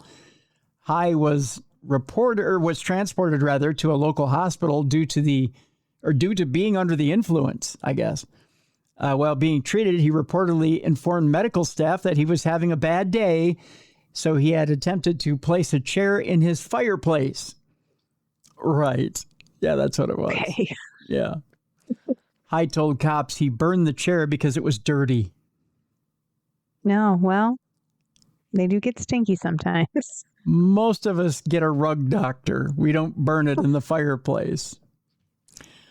High was hit with multiple arson charges as well as risking catastrophe and endangering the welfare of a child counts. He is locked up in the Blair County Jail. How much bail do you think he got for that whole burning down the house shtick? Oh, I certainly hope it's climbing close to 100,000. Oh, let's go a little north on this deal. It's good. It's Pennsylvania after all. From 200,000. Let's go a little higher because evidently he couldn't carry a tune, but they can carry a little bit of bail money with them. I'm really proud of them. Yeah. South of 300,000 or? It's a little north of that because Really? Pennsylvania's taking this seriously. Hey, I'm moving to Pennsylvania. Sounds like they don't let crime happen and get away with it. That's right. Now, if we were in Florida, they'd be like, Yeah, it'd be like $5,000. just another day. Yeah. The crazy runs rampant in Florida, so this is no big deal. Okay, so it was over $300,000 for his bond. Yeah. Want to take one more shot at this deal? $450,000, Tim. You're still swinging low, Jess. $1 million. Get out of town. $1 million bucks. Dang. Yeah. Now keep in mind he's only got to come up with 10%, but still that's $100,000 cash in order to get out. I mean, that's a lot. He's going to be there a while. I think part of the other reason, High is a registered sex offender who was convicted in 2022 of indecent assault, corruption of minors, and an unlawful contact or communication with a minor. Well, when you put it that way, they should have just let him go up in the house fire. Well, he would have taken his mother and kid with him too, but I mean, somehow get them out and just let him. Sorry, I don't have a lot of patience for people who assault children. let him smolder, huh? Yeah. Florida evidently doesn't feel that way about. We're going to follow up with a story that we had earlier this year. Do you remember this man right here? I'm just going to show you a picture, and then we'll get on with the story. Yeah, but I don't remember what the story was with him. Well, he looks pretty happy, doesn't he? He does. He looks like he's having a good day. Oh, he would never throw a chair in a fire. No, but you know what he did do? He did a similar angry act, but it wasn't as violent as throwing a chair in a fire or trying to set a house on fire while singing Talking Head songs. But he did, Jess, douse a pride flag in tea in a Florida Starbucks. I remember that story. That's right. Well, the man who was so traumatized by a pride flag hanging in a Starbucks that he doused it with tea, tore it off the wall, and then stuffed it in a garbage can has received just a slap on the wrist from a Florida judge because, of course, because evidently, it's not that big of a deal. He just had a hissy fit, basically. That's right. It's a Florida hissy fit, according to a judge. That's all it was. 31-year-old Tucker Kemp was arrested and charged with criminal mischief in connection with the October 2025 incident at a Starbucks in St. Petersburg. Police reported that Kemp told a store manager that he was offended by the flag and the fact that they should put up an American flag. America, F yeah, right? When the employee told Kemp it was their policies to display the pride flag, he decided to take matters into his own hand, so to speak. Kemp then threw a cup of tea at the gay rights symbol before he ripped the flag from the wall and put it in the trash instead of putting himself there. There is a little irony to that, though. The man was drinking tea. Yeah, right. He didn't go pinkies up, bitches, and then throw it. Yeah, nothing like that. You're a real man and drink an espresso or something. Yeah. Go hard or go home. Or a big cup of coffee. All right. Kemp was fired from his job after the smoking gun first reported on the arrest. So somebody had some sense in this whole thing. In a subsequent court filing, Kemp acknowledged making poor decisions that led to my rightful arrest and termination from my career. So he admits he was an asshole. Oh. I mean, I'm sorry. Did I say that? I'm sorry. Your Honor, I'm an asshole. That's right. That poor decision, however, will be wiped from his record if he complies with the terms of a pretrial intervention agreement. Kemp, acting as his own lawyer, just struck with prosecutors. The PTI deal terms require Kemp to serve 25 hours of community service, complete an 8-hour anger management course, pay Starbucks $210 for damages resulting from his flag meltdown. Kemp, who admitted responsibility for the crime, has also been ordered to have no contact with Starbucks. Any Starbucks ever? Maybe it's just that one. I don't know. That would destroy my daughters. Would it? Yeah. Oh my gosh. Yes. I think he should be forced to serve unicorn drinks for like 4 weeks. I think that draped in a pride flag. Mm-hmm. I think he should I get it. It's okay if he doesn't like it. Just there's so many other places you could go get your tea. Yeah. Yeah. You're offended by that? Don't shop there.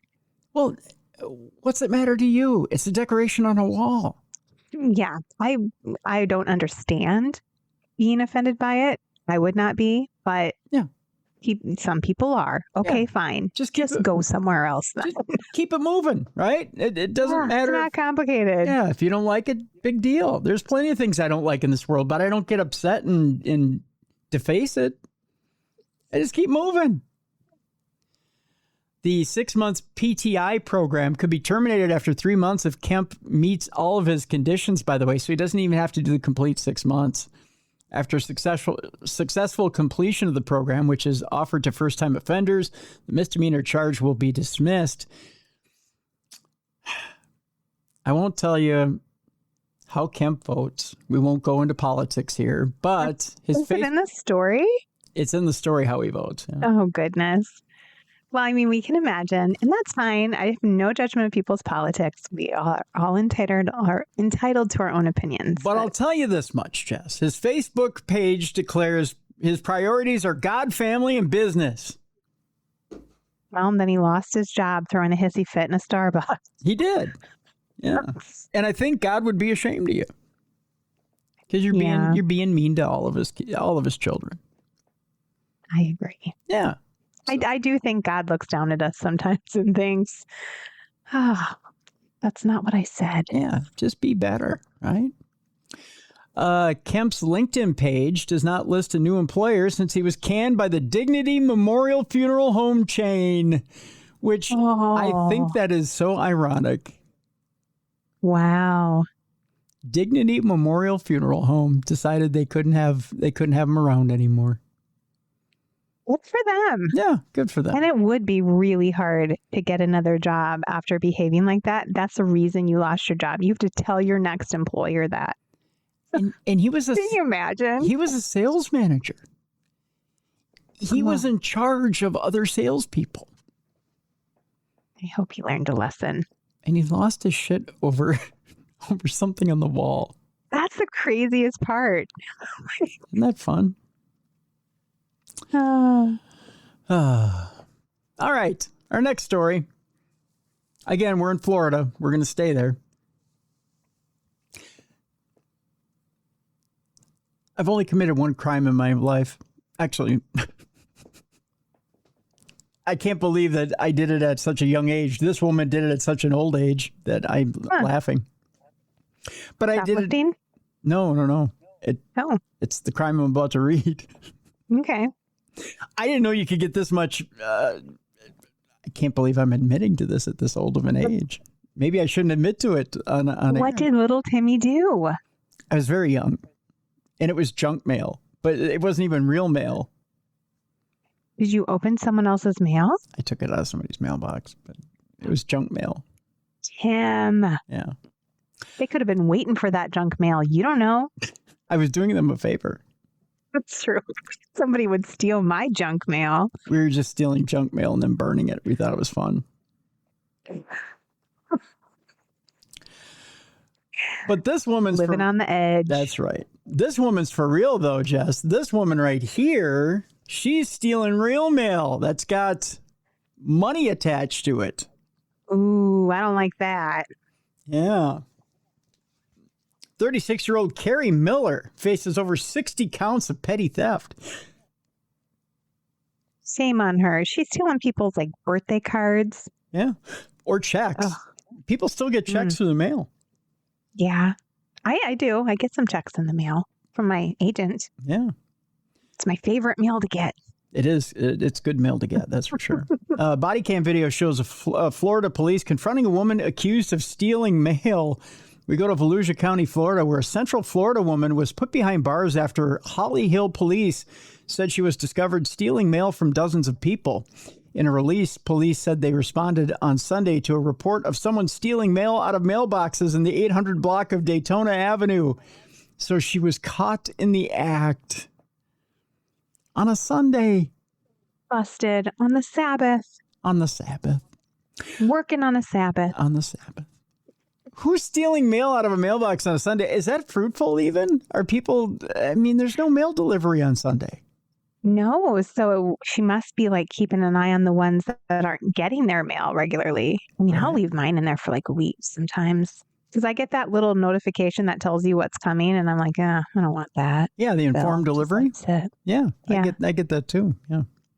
According to an arrest affidavit obtained by News 6, a police officer found a laundry bag full of mail.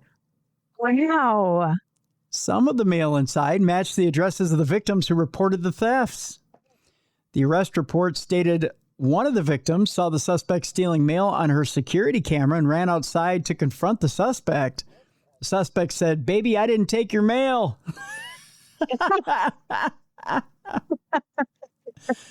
Police said the victim confronted the suspect, grabbed the bag to get her mail back, and the bag fell to the ground. Officer said the suspect fled on an electronic bicycle. Oh.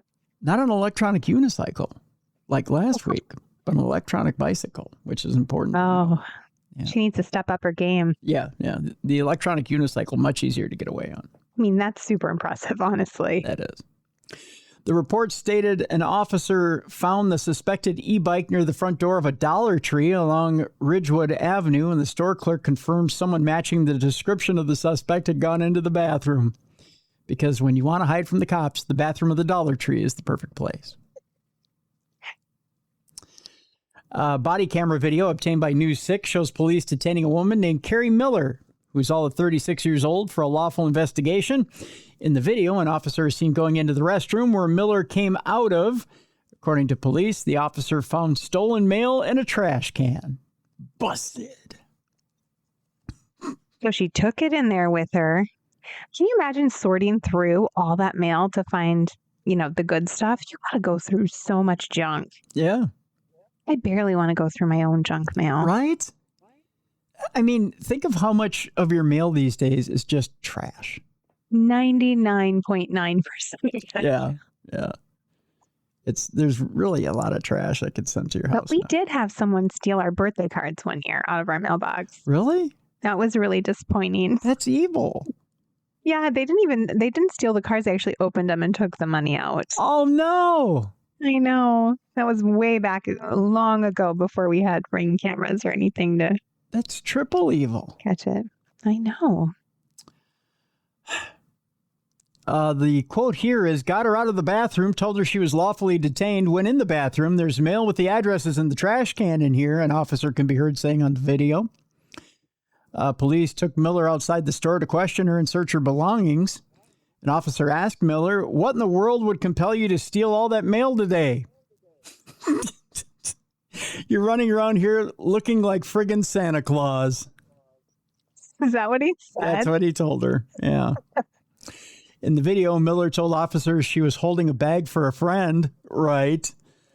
She then can be heard telling investigators she was paid to get the mail and bring it to a home on 8th Street. According to police, Miller reportedly had mail items from 63 addresses in Holly Hill. She was busy. Yeah. It's beginning to look a lot like a mail ring, right? Just think if she wouldn't have been on an e-bike, she could have gotten so many steps in. I know, right? She really could have worked that. Like her steps app on her... Getting her cardio. On her watch would have been amazing, right? Oh my gosh, totally. Yeah, she would have had like 40,000 steps in for the day. The mail was recovered and submitted into evidence at this time with the Postal Inspector's Office already being notified. So they had to wake up and quit eating donuts for the day and look at their actual notifications. Now a notification letter is being sent to each of the 63 addresses to ask the occupants to stop by the police department to fill out a sworn statement for Miller's prosecution. That's going to piss off the police department. I'll tell you that much right now. Miller also faces 63 counts of petty theft, as well as 63 counts of fraudulent use of personal identification information. She was released on Monday afternoon on bond. James Bond. By the way, if you've had your mail stolen or witnessed another mail-related crime, you can report it to the U.S. Postal Inspection Service. Just don't expect them to do much about it. No, I mean, I didn't mean that. I mean, they'll do something about it. Sounds like you've had some bad experiences, Tim. Do you want to talk about it? I'm just saying that, maybe they don't get around to it right away. They'll get around to it, but, They don't get around to it, but they get around to it. All right. We have a story here. We're going to go to court here, and not the people's court, Jess. But we're going to talk about what exactly. You know what? I think I want to hold the court story for a minute here. You know what? Actually, we're going to do a couple of lighter side stories, and then we'll talk about court and lead into not safe for work. Let's do some lighter side stories, and then we'll talk court, and we'll lead into not safe for work here. A man steals a Bud Light truck and leads deputies on a chase. It's a good thing that the Bud Light isn't being boycotted anymore, because this guy would have got shot up. I'm just saying. He would have been in big time trouble. We go to Evansville, Indiana. A man leads officials on a chase Friday afternoon after stealing a Bud Light truck. Officials say that 41-year-old Randall Baker stole a truck around 3 p.m. from a liquor store on North Governor Street and was found heading westbound on Diamond Avenue near Resurrection Drive. Let's see if you can bring this big bad boy back from the dead right here. Wow. We're talking like a big Bud Light truck. Yeah, that was no small truck there, Jess. No. That's a funny thing to decide to try to get away in. Well, maybe he saw what the payload was and said, hey, you know what? I think I could either drink all that or sell it. He was really thirsty. Yeah. He's like, Bud Light, don't mind if I do. And then he probably I've thought, had a long day. Yeah, maybe he saw the Super Bowl commercial and thought like Post Malone and Peyton Manning were going to show up if he stole that. They say Baker refused to pull over and led police on a chase into Posey County. The pursuit continued west towards Wadesville. And then went in, you could tell this is a local story because they're giving all the directions. And then went northbound on State Road 165 towards Poseyville. They all stopped at the, either at the Denny's or at the Waffle House to have something to eat, I guess. A little cozy corner. Yeah. A little ice cream shop on the corner. Yeah. According to the press release, Baker also refused to get out of the truck, and deputies had to use pepper ball rounds to get him out. Wow. Yeah. Was he on something? Like, how did any of this seem like a good idea to this guy? He was on the high of knowing that he had a whole truckload of Bud Light, I guess, Jess. He really likes beer. That's right. By the way, Baker also hit a sheriff's patrol vehicle and crashed into a field while this was all going on. They threw down some stop sticks and boom, got him to pull over that way. Baker was taken to the hospital for minor injuries from the crash. Authorities say Baker's blood alcohol content was 0.103. So, by the way, he'd had a little bit out of the back of the truck. Yeah, don't say. Yeah. So he had already started once authorities started chasing him. Then he went, anybody want some of this Bud Light? Give me a hell yeah. The deputy whose car was hit was not hurt, by the way. So thank goodness. Yeah. So there you go. Baker's facing.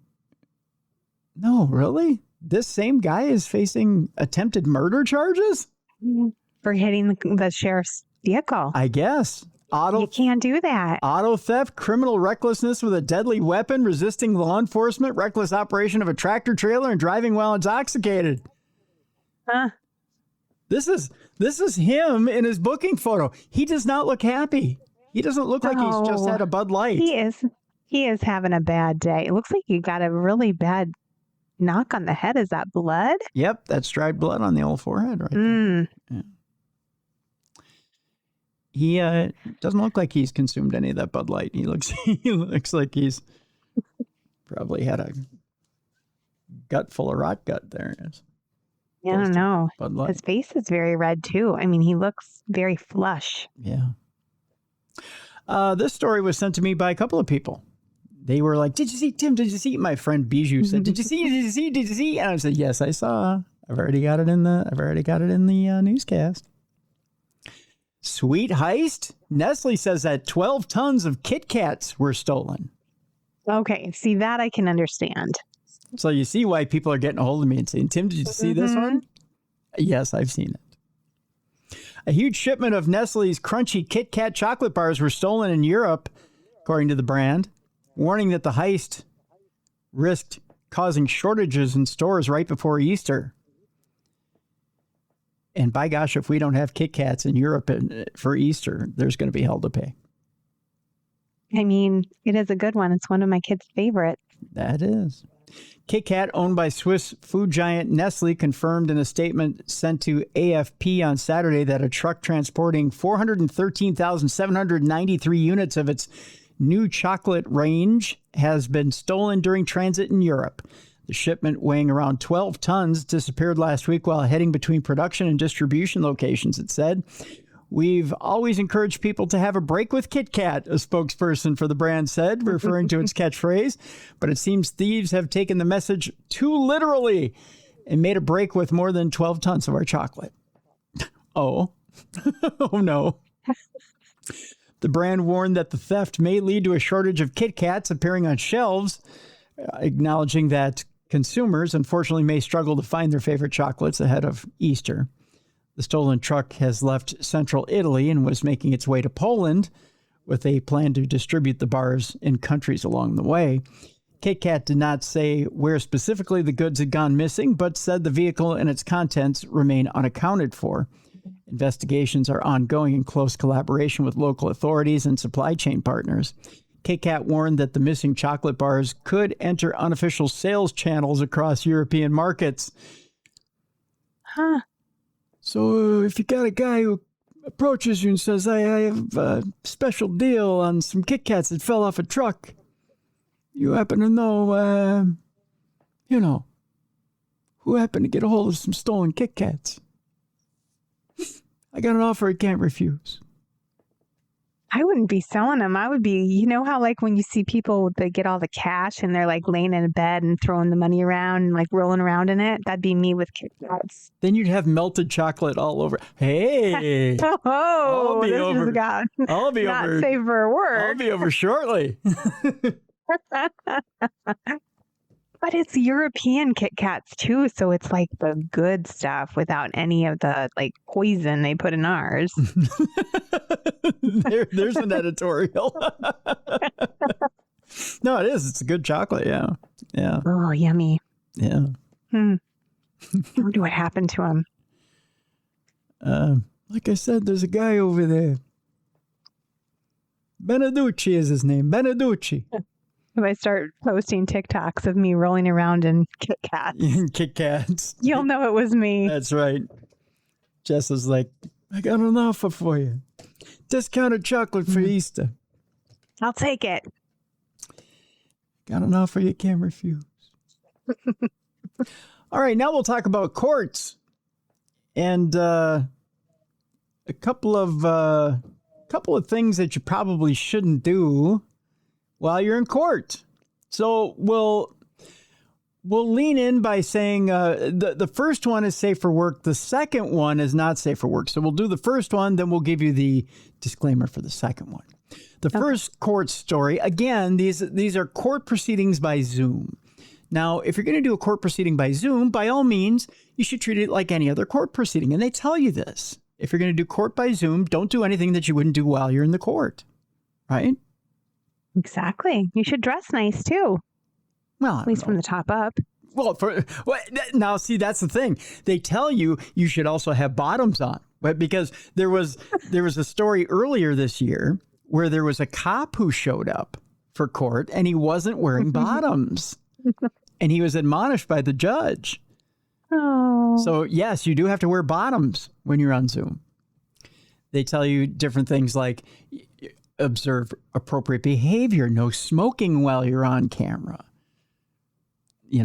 Observe proper etiquette. There have been people who have been driving while they're on Zoom. They warn you not to. Don't be going through the McDonald's drive-through. That's right. Don't do things like that. You're supposed to be stationary. They ask you to mute your microphone until they ask you to unmute. You're supposed to be silent until called upon. Things like that. Well, our first one has to do, and again, this was sent in by a few of you this week, and I appreciate it, greatly appreciate it. Again, tim@darknessradio.com if you have a story for us here on Dumb Crime, Stupid Criminals. A Michigan woman joined a court Zoom call while driving. It didn't go well for her. I'm going to post this one in the description of the program because you need to see the video for this. You'll need to see the video for the other one I post as well. Or for the other one I'm going to post as well. If you've ever wondered how not to handle a court appearance, this is the perfect example. A Michigan woman jumped into her Zoom court hearing late, and yeah, she was in a car. Like, clearly in a moving vehicle while talking to the judge. It looked pretty obvious that she was driving, but that's not what she told him.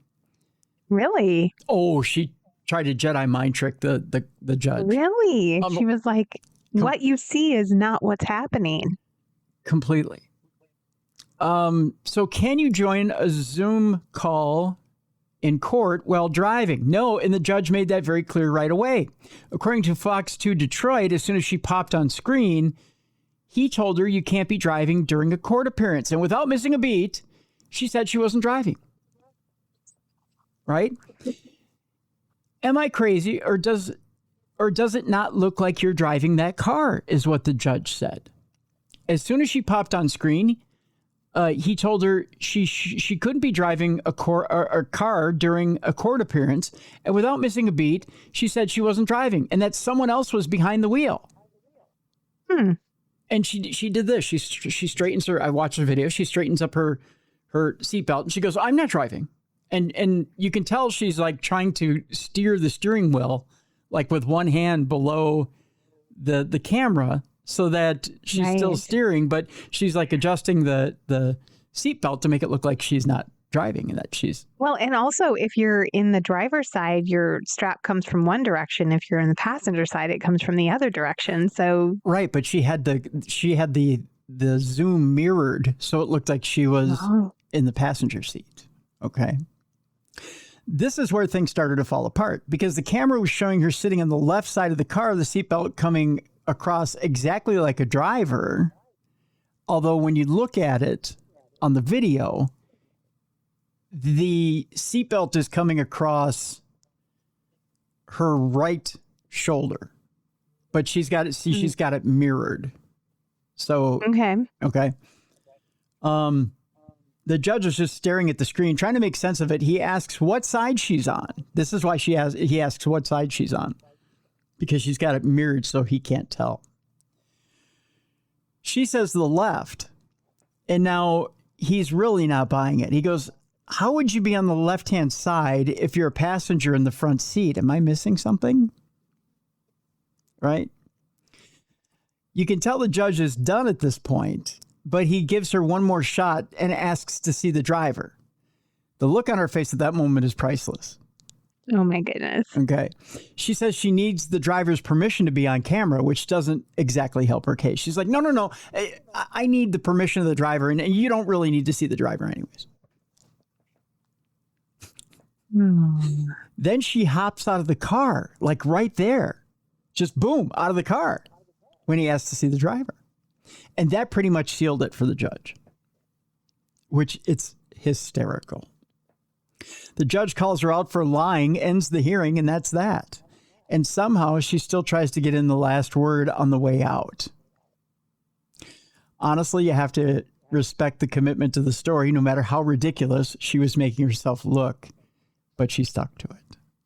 Again, I'll post the article so you can watch the video. The video is beyond ridiculous. You got to really admire someone who can just lie and just dig their feet in and be like, I know it's illogical and you know I'm lying, but I'm going to stick with it. The next one, and again, this is not safe for work, so we're going to give you an opportunity here to get the kids out of the room. And again, it has to do with a Zoom court hearing. So we'll give you 5, again, to get your boss out of the room, because we don't want your boss hearing about this, because your boss may get ideas too. We'll give you 5, 4, 3, 2, 1. Welcome to Not Safe for Work territory. Speaking of things you probably shouldn't do on Zoom when you're in a court hearing, again, we're in Michigan. And there's a judge who's in Michigan who gets the damnedest defendants in front of him. In fact, he has a defendant who comes in front of him named Mr. Magoo, who comes up quite often. Yes, Mr. Magoo. And Mr. Magoo claims he is a federal defendant, and he doesn't have to show state ID. I watched one of these videos earlier today. This guy is off his rocker. And if you can, in fact, I think it's the next video after this video. So again, I'm going to post this article as well. But this video is out of control, Jess. A Michigan woman appears to have sex during her Zoom court hearing. What on earth? What? She manages to keep her top on, though. But it's kind of on the down low. Not only does she have sex, but she's smoking at the same time. She's talented. Why? Evidently, she was bored with what was going on in court. Huh. And she's on top. I'll tell you that much. I'll spoil that much for you. If you thought you'd seen it all with Zoom court hearings, yeah, not even close on this one. A wild Michigan courtroom moment from earlier this year is now blowing up online after a woman appeared on camera during a virtual hearing. Let's just say something looked off. That happened in Washtenaw County during a hearing with Judge Cedric Simpson. Now, Judge Simpson, has these things. It seems like his courtroom is the wild one. I don't know. He should have a show. He should. I think it would do gangbusters on daytime TV. Like a lot of these virtual court sessions, multiple people were logged in waiting for their cases to be called. That's when things got really weird. While a woman was on camera, her movements and what was happening just out of frame had people doing a double take. It looks like she was either having sex or doing something very close to it while she was still connected to court. Then right after that, she lights up a cigarette like nothing happened. Yeah, in court. Very crazy, right? So the judge calls out the woman who appeared to be having sex at that point. The court takes a break. When they come back, that's when he laid out exactly what happened on the footage. At one point, the judge calls her out for smoking, which she says she didn't. She's like, no, Judge, I wasn't smoking. Right? Huh. And then he takes it a step further and says, it looks like you were having sex on camera. She's like, I wasn't having sex on camera. I don't know what you're talking about. And he goes, no, young lady, I reviewed the footage. That's why I took the break. And let me tell you something. You were having sex. We all saw it. Right? Can't even wrap my brain around this one. And then he says, I tell you what, so that we can make sure that you're, fully paying attention, you have to come in for the next hearing. We're dismissing everything that happened today so that we can make sure you're not doing other things during the hearing. You have to appear in person the next time. The woman denies that anything inappropriate happened, but honestly, the video kind of speaks for itself. And it's very, very obvious. Now, they ask, is it illegal? And answering frequently asked questions about Michigan laws. Michigan has a lot of different laws, and some things that many think are legal or illegal that are actually the opposite. And they have 50 frequently asked questions. We're not going to get into it. But yes, it is not legal for you to have sex during a court hearing or anything like that. And that's why they dismissed everything right away. They said, that's crazy. They said, no. So I'll post that as well so you can watch that video, because the judge automatically just, boom, puts the kibosh on everything. And he stops the hearing. He says, we need to stop the hearing right now. And he leans over to the bailiff and is like, what? And they're like, you need to watch the tape. He watches the tape. Gutsy. And she's doing if you're watching a video, she's doing this. And at one point she points the video up like this so you can't see her, but you can see her head going up and down. Like she thinks she's going to get away with it. Huh. There's some kind of strange, that's just not normal behavior. That's like someone who's a flasher. Like they just want people they want to get away with something, or they want to be some weird sexual deviancy. That's just not like. She's a voyeur. She wants people. Yeah. Well, you know what? But okay, so it takes two to tango there. So whoever she's with at that point was getting equally weird. Was getting the bigger thrill out of it, because he's the one who's like, he's. He's the one thinking, I'm going to take this one step further. Let's try and get in trouble.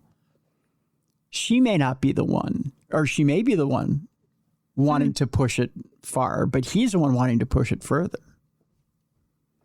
So it's the two of them wanting to get in trouble. Yeah, takes two to tango. Right. But it might not be the first time she's done that. So she knows that all they're going to do is kick the can further down the road. Because this isn't the first time she's been charged. You find that out too in the video. Really? Yes. With this sort of thing? With anything. Oh my goodness. So she knows they'll dismiss and ask for her to come in. So is she just trying to get dismissed and she's just trying to draw it out so she doesn't get sentenced? I think she's just trying to draw things out. Yeah. Weird. Yeah. It's bizarre. It's a bizarre story. Very so bizarre weird. Indeed. Yeah. Our next story has to do with spring breakers that are facing arrest. Spring break is wrapping up this week. And spring breakers are facing arrest for too much twerking at some legendary beach parties. That's illegal? I didn't know you couldn't twerk. I didn't think it was illegal either. There's a legal limit to how much you can twerk? Well, I mean, there's probably decency laws, but I guess. I'm trying to think of, okay, again, I don't want to sound like the old man shouting at the clouds, right? But or even shaking his fist in righteous indignation. Because to me, it's twerking's been around for quite a while, right? It's not a new thing. This isn't right. This isn't a new thing, but and neither is the bikini. Let's face it. So you put the two together, and I mean, beach parties aren't a new thing. There's nothing new. People try to act like there's new stuff going on at spring break. There's nothing new happening at spring break. Nothing new has been invented in 40 years for spring break. No, it's all the same. Right. There's nothing new happening here. So I don't understand the outrage, right? I don't get it. I think people just get old and conservative. That's what it is. I suppose. Yeah. Unless there's legally, they say you can twerk for 60 seconds, but if you go past 60 seconds twerking, book them, Dano. Where's the magic threshold here, Jess? I mean, someone out there with a little watch. Oh, yeah, she went over. That was 120 seconds. At 61 seconds, do you become magically pregnant? I mean, what happens with the twerking? It's a dance, right? What is it? I mean, technically, I guess it's exercise. It is. It burns calories. Sure does. I mean, what does shaking your tail feather actually do other than burn calories? I mean, is there anything there that it actually does? It doesn't cause cancer as far as I know, right? I mean, you don't break anything as far as I know. It's pretty innocent as far as what could be going on. They're just dancing. I mean, it's a long way from the mashed potato to twerking, right? But I mean, but you got the twist, you got the twerk. Yeah, you get the twist and the twerk. But I mean, it's nothing to lose your head over, right? Well, it turns out that evidently some municipalities have lost their damn minds over this. Spring break, of course, has been in full swing for a while. Rowdy students from across the country are flocking to some of the most popular beaches to, it says, wreak havoc here and party like mad. I don't know if that's the case. I think they're just having a little bit of good old-fashioned fun. Cops with paintball guns and pepper spray reportedly stormed Panama City Beach in Florida last weekend to put a stop to wild twerking. Really? Paintball guns and pepper spray for kids who are twerking? Gosh. That's just too much. It's a little too far. Yeah. A Florida Fish and Wildlife officer was heard shouting at a group of youngsters shaking their bums, "No twerking." Really? So you sent the Fish and Wildlife guys after dancing teenagers? They further warned you will be charged with disorderly conduct. The legendary spring break haven, once notorious for booze-fueled mayhem, shootings, and out-of-control antics, is now under strict new rules. Emery Gill, who's 21, a Jell-O shot seller from nearby Destin, which has become the new party spot for those looking to let loose, told the New York Post, "You can't drink on the beach in PCB. You can't even have coolers. There's an 8 p.m. curfew." It's become Disneyland there. 8 p.m. curfew. Wow. I know. Isn't that something? Don't go there for spring break. It doesn't sound very fun. No, they're probably playing pinochle and eating soup now on the beach down there. It doesn't sound like it's very fun at all. With the beach now crawling with officers on paintball patrol, even the idyllic seaside, famous from Jim Carrey's The Truman Show, has cops reportedly out in force keeping spring breakers in check. Kevin Boyle, general manager of the Seaside Community Development Corporation, said 5 years ago, spring break was absolutely crazy. But what we did was create this curfew and a campaign with the hashtag Come Get Your Kids to encourage parents to keep track of their unaccompanied minors. In another popular area during spring break, Okaloosa County deputies have slapped nearly 300 warnings on partygoers for everything from underage drinking to public mischief.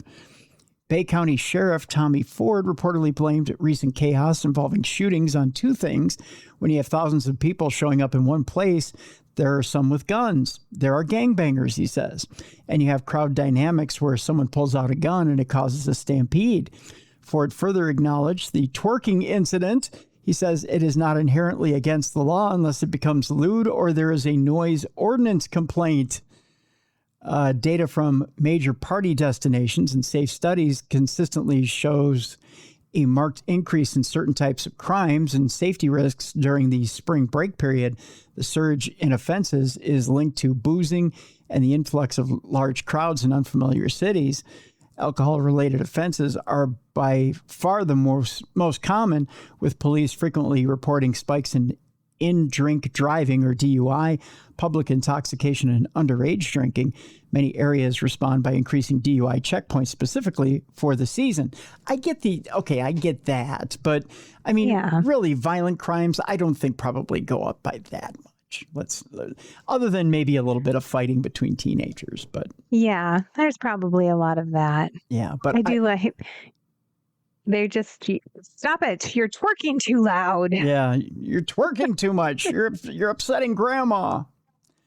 I mean, come on. Let's get it under control. Surgeons perform the most hardened chest procedures in South Florida. Is that you? Yeah, that's me. That's the iPad. The iPad decided it wanted to speak up on spring break, evidently. Oh. All right. A couple more stories here before we get to our palate cleanser.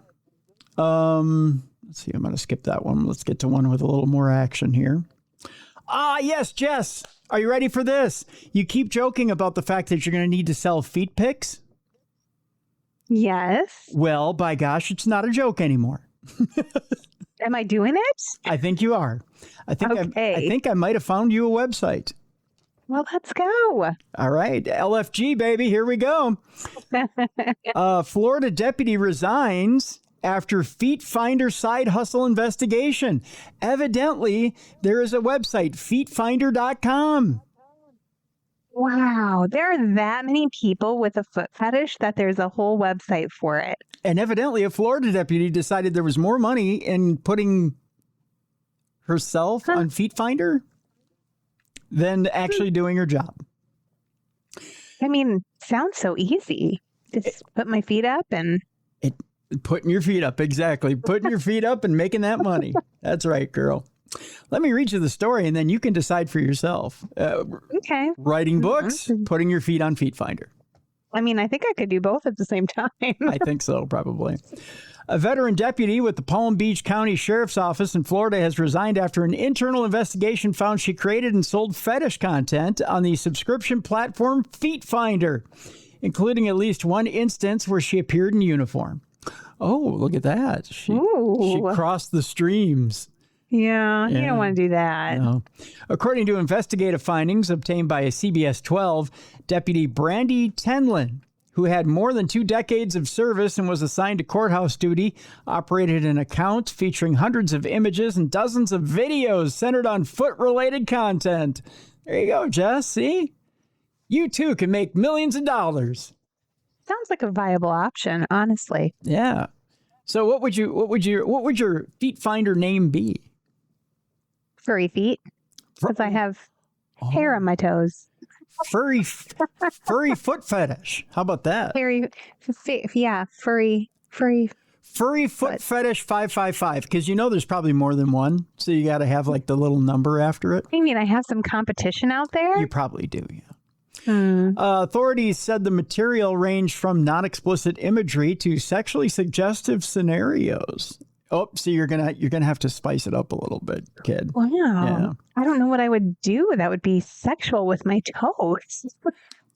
Oh, you might have to get a partner to suck on them for a little bit. Yeah, I guess I'm gonna have to. Yeah. Can't go solo. Yeah. I could suck on my own toes. Well, if you're into that kind of thing, I guess. Whatever you got to do to make the buck. I'm just saying. In at least one video, Tenlin wore parts of her official uniform while referencing her role in law enforcement. Well, that gets a whole nother level of fetish, because I'm sure there are guys out there who are just like, that gets them going. Maybe you could do the bookworm thing, the glasses and the little librarian look. Yeah, a little pen in the mouth and, my little toes sticking out there with the little hair on them. Yeah, with the little hair. Look at these hairy toes, boys. There you go. Read you a book. Let me read to you why you take care of the librarian. Quiet, please. Or can you make me be loud? I don't know. Weird. Yeah, I don't know why I got weird with that. The case began in July of 2025 after colleagues reported concerns about Tenlin's alleged online activity. What started as a preliminary inquiry escalated into a full internal affairs investigation, which uncovered that the account generated approximately, are you ready for this, Jess? How much? $6,000 over a 16-month period. I mean, that's good spending money. Hey. Knocks down Starbucks for my girls. That's right. Knocks down a few groceries. And keep in mind, this is part-time. Yeah, for sure. I mean, you put a little elbow grease into it, you could probably make a lot more than that. You can double or triple it if right. you really want to go big. That's right. Go big or go home, kid. That's what I'm saying.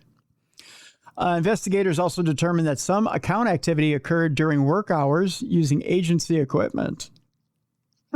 Oh, no. Yeah. Feet Finder, the platform at the center of the investigation, markets itself as a subscription-based site for buying and selling foot-focused content. While legal, the platform operates in gray area for professionals in regulated fields, particularly law enforcement, where outside employment and public conduct are tightly controlled. So, yeah. I say you get you some. I think we should both do it. We'll get rich. Do you think there's I brought this up before. Do you think there's a freak market for Sharko foot? Yes, I do. I think people are weird. You think people want to see a damaged foot like that? They're like, oh, yeah. We should have a competition. See who wins, Sharko foot or furry foot.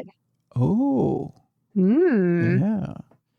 You think there's that many? Well, I guess it doesn't matter. I can't discriminate. It doesn't matter if men or women like to get freaky. No, who cares? Sharko foot. It doesn't matter.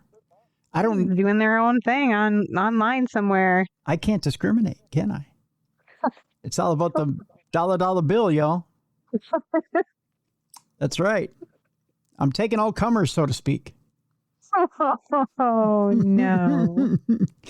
You want to glaze this ham? Come on board. That's all I gotta say. Oh no, Tim.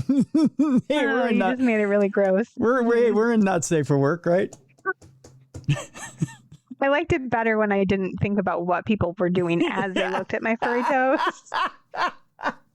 Jess, you got to deal with all the consequences in order to make that. I just like to think they're sitting there eating a ham sandwich or something. They're not doing anything gross. Eating a ham sandwich. Yeah, that's what they're doing, Jess. Yeah. They're just like, oh, that's an interesting follicle she's got there. Look at that. That could develop. It's all interested podiatrists that are watching. Yeah. It's all for medical study. It's study. Yes, it's research, Tim. The podiatrist is going, that follicle could end up being a problem one day. I mean, it's for the children, honestly. It's for the children. Yes. There's starving kids in Africa that don't have anything to eat that are looking at your toes. Mm-hmm. Oh, I'm gosh. glad you can sleep at night, my friend, with that. Speaking of being able to sleep at night, are you ready for the next story? Mm-hmm. A man accused of exposing himself at a Lake of the Ozarks bar allegedly ran away after police used a stun gun. Hey, nothing like a naked shock to get a guy going in the morning. Again, we go to Lake of the Ozarks for this exciting story. Columbia, Missouri is where we're going. A Lake Ozark man has been charged with 2 misdemeanors after he was accused of exposing himself at a Miller County bar on Friday, which we just call Friday night at Lake of the Ozarks. That's just another Friday. It's just another Friday night. 38-year-old Jeremy Chorpening, which is an interesting last name, was charged on Saturday with resisting arrest and first-degree sexual misconduct. He was arrested but posted only a $2,000 bond. Guess where I'm partying this weekend? Oh, gosh. Evidently, cheap thrills abound in Lake of the Ozarks. According to Monday's court filings, an initial court appearance is scheduled for 9 a.m. on Wednesday, May 13th. Evidently, the justice system moves slowly in Lake of the Ozarks as well. That's a long ways off. They're really not taking this very seriously, Tim. They are not. The probable cause statement says police were called around 10:48 p.m. to Mary Bird's in the 1200 block of Bagnell Dam Boulevard, where a security guard and multiple patrons reported seeing Chorpening expose himself. Well, good day to you, sir. He was found in another nearby bar, which is called Snafu, and it is S.A.A.F.U. I don't know if I want to break down those initials. I don't want to know. And was ordered to come outside by police. He thought they literally meant that, so he stripped down, evidently.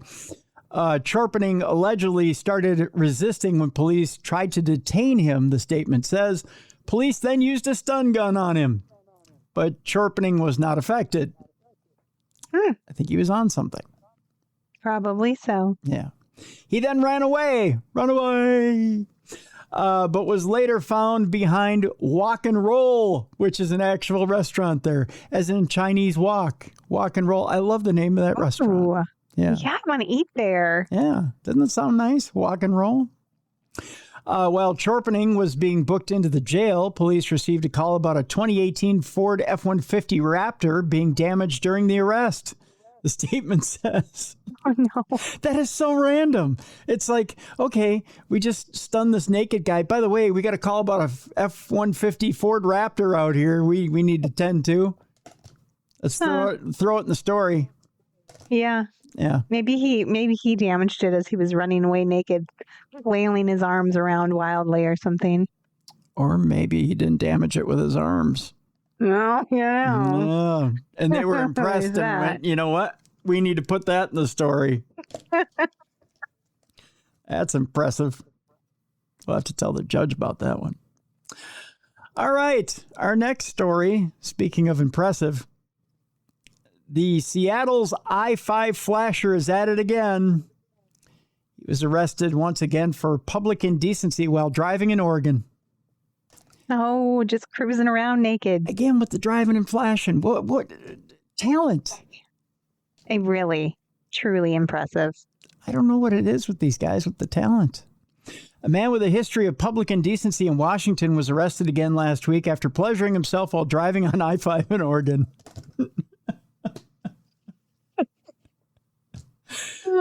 People with the I have a hard time texting and driving. I don't know how you can do that. You shouldn't. That's naughty. But like eating a cheeseburger and drive, you can't eat a cheeseburger and drive. Hey, you know what I can never do?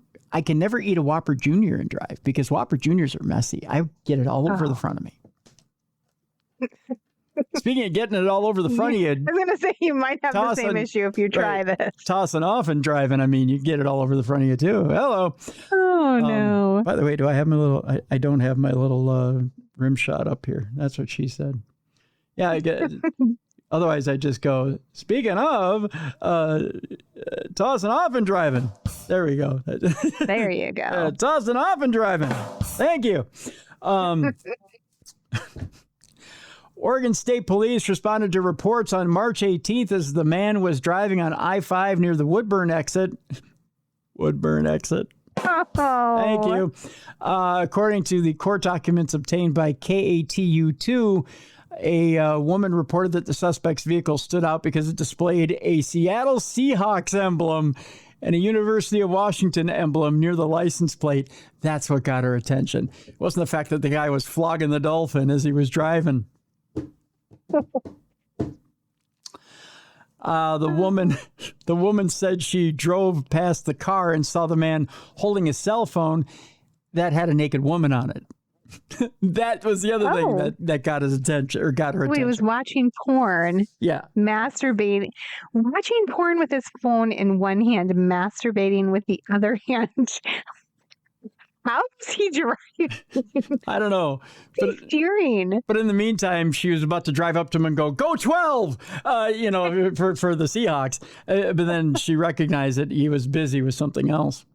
I mean, you think you drive with your knee a little bit, but you can't drive with your knee when you're doing that. Well, unless you're talented. Wow. Troopers were informed that the driver, identified as, get this, not only that, but he's a geriatric too. I mean, he's not only that, but he's physically talented. 56-year-old Charles McDonald Porter. Wow, Charles. What a skill to take into your retirement years. He's working out. Yeah. I think he's on that Mars Men or whatever. Oh, my goodness. Had driven alongside the woman, rolled down his window, and openly masturbated within her view. So he was like, yeah, go 12. I mean, hey, lady. Yeah, hey, lady. Yep, I'm a Seahawks fan. Trooper later initiated a traffic stop with Porter. Porter consented to a search of his phone. He's like, hey, check this one out. Pretty good, huh? Which led to the trooper to find an image of a naked woman. It didn't take him long. Yeah, probably not. No, I bet you there. Bet you there were plenty. Porter was arraigned on March 19th on a charge of public indecency and posted bail. An additional court hearing is scheduled for Thursday. The charge was upgraded to a felony due to his history of similar crimes, including flashing commuters on I-5 in Washington. Go Seahawks. Washington Department of Corrections spokesperson confirmed that Porter was on probation between May of 2010 and May of 2012 for indecent exposure. At the time of his arrest in 2010 out of Snohomish County, Porter was known in the area as the I-5 flasher. He had a name. Wow. Yeah. He's iconic. He is iconic, yeah. Records also reveal that Porter had additional indecent exposure convictions in Texas in 1999. So he went from go Cowboys to go Seahawks. He's just all over. So what did he go from? He went from the Cuffin' Cowboy to the I-5 Flasher? I mean, he might have had multiple nicknames. I don't know. There were probably a few states in between that he just didn't get busted. Probably. One last one, Jess, and then we've got our palate cleanser today. Aren't you happy? I'm ready for that palate cleanser, Tim. Bet you are. I am too. All right, Easter's around the corner, and it's a happy holiday except for one lonely Easter bunny in New Jersey. He was not so happy after this past weekend. A man's been busted for groping a mall Easter bunny. What? Yes. That poor Easter bunny. Oh, no. He just has a thing for Easter bunnies, huh? I'll tell you, it's not a fun situation. We go to a mall in New Jersey where a New Jersey man is behind bars for allegedly groping the Easter bunny at a Pennsylvania shopping center. According to police, 36-year-old Shiva Krishna Bera was at the South Hills Village Mall. I think that was God hitting me from above. Did you hear that? Yes. Was at the South Hills Village Mall in Pittsburgh on Monday when he approached the area where a woman dressed as the Easter Bunny was posing for photos. How did he know it was a woman? Well, I'm about to tell you, Jess. I was going to say, like, they're usually pretty ambiguous. Unless security rats you out. Oh. Okay. Barra cops say began questioning the costume character who directed his inquiries to her assistant. At one point, the assistant told police. Barra asked about who was inside the costume, saying, "Is it a boy or a girl?" As detailed in the criminal complaint, Barra then began touching the costume woman's arm and chest and grabbed her breasts. What a freak. He also allegedly shoved his fingers into the nose and mouth of the Easter Bunny's costume head. Stop it. Yeah. Jail time is needed. What a freak. Barra was subsequently arrested inside a movie theater near the mall. When questioned by officers about the Easter Bunny incident, Barra reportedly asked, "It's a doll, right?" When told a person was inside the costume, Barra said, "By mistake, my hand touched her, if it's a lady." Right. Barra, whose driver's license carries a Jersey City address, was charged with indecent assault and harassment. He's locked up on how much bail, Jess? Keep in mind, this is Pennsylvania. Now, earlier, yes, we had a pretty good bail set. $1 million. Right, for burning down a house. Yeah. How much for groping the Easter Bunny? I mean, I feel like it's got to be in the six-figure digits, though, right? It's going to be up there. Let's take a swing. How much do you think? All right. I'm going to say 200,000. Let's go lower. Okay. Shoot. 100,000? Let's go lower. One more. Oh, stop it. 10,000. You're right. $10,000. Those bastards. Don't they care about the Easter Bunny? No, especially if she's a girl. Mr. Barra is locked up on $10,000 bail in advance of an April 2nd preliminary hearing. The mall's Bunny Photo Experience opened. It's a horrible name for this, by the way. Opened up on March 6th and runs until April 4th. Prospective candidates were offered a $100 signing bonus as a seasonal bunny character performer. No amount of groping is worth a $100 bonus. Nope. A hiring notice claimed that the gig was ideal for actors, theater students, and performers who enjoy immersive character work and audience engagement. Better yet, if you know self-defense.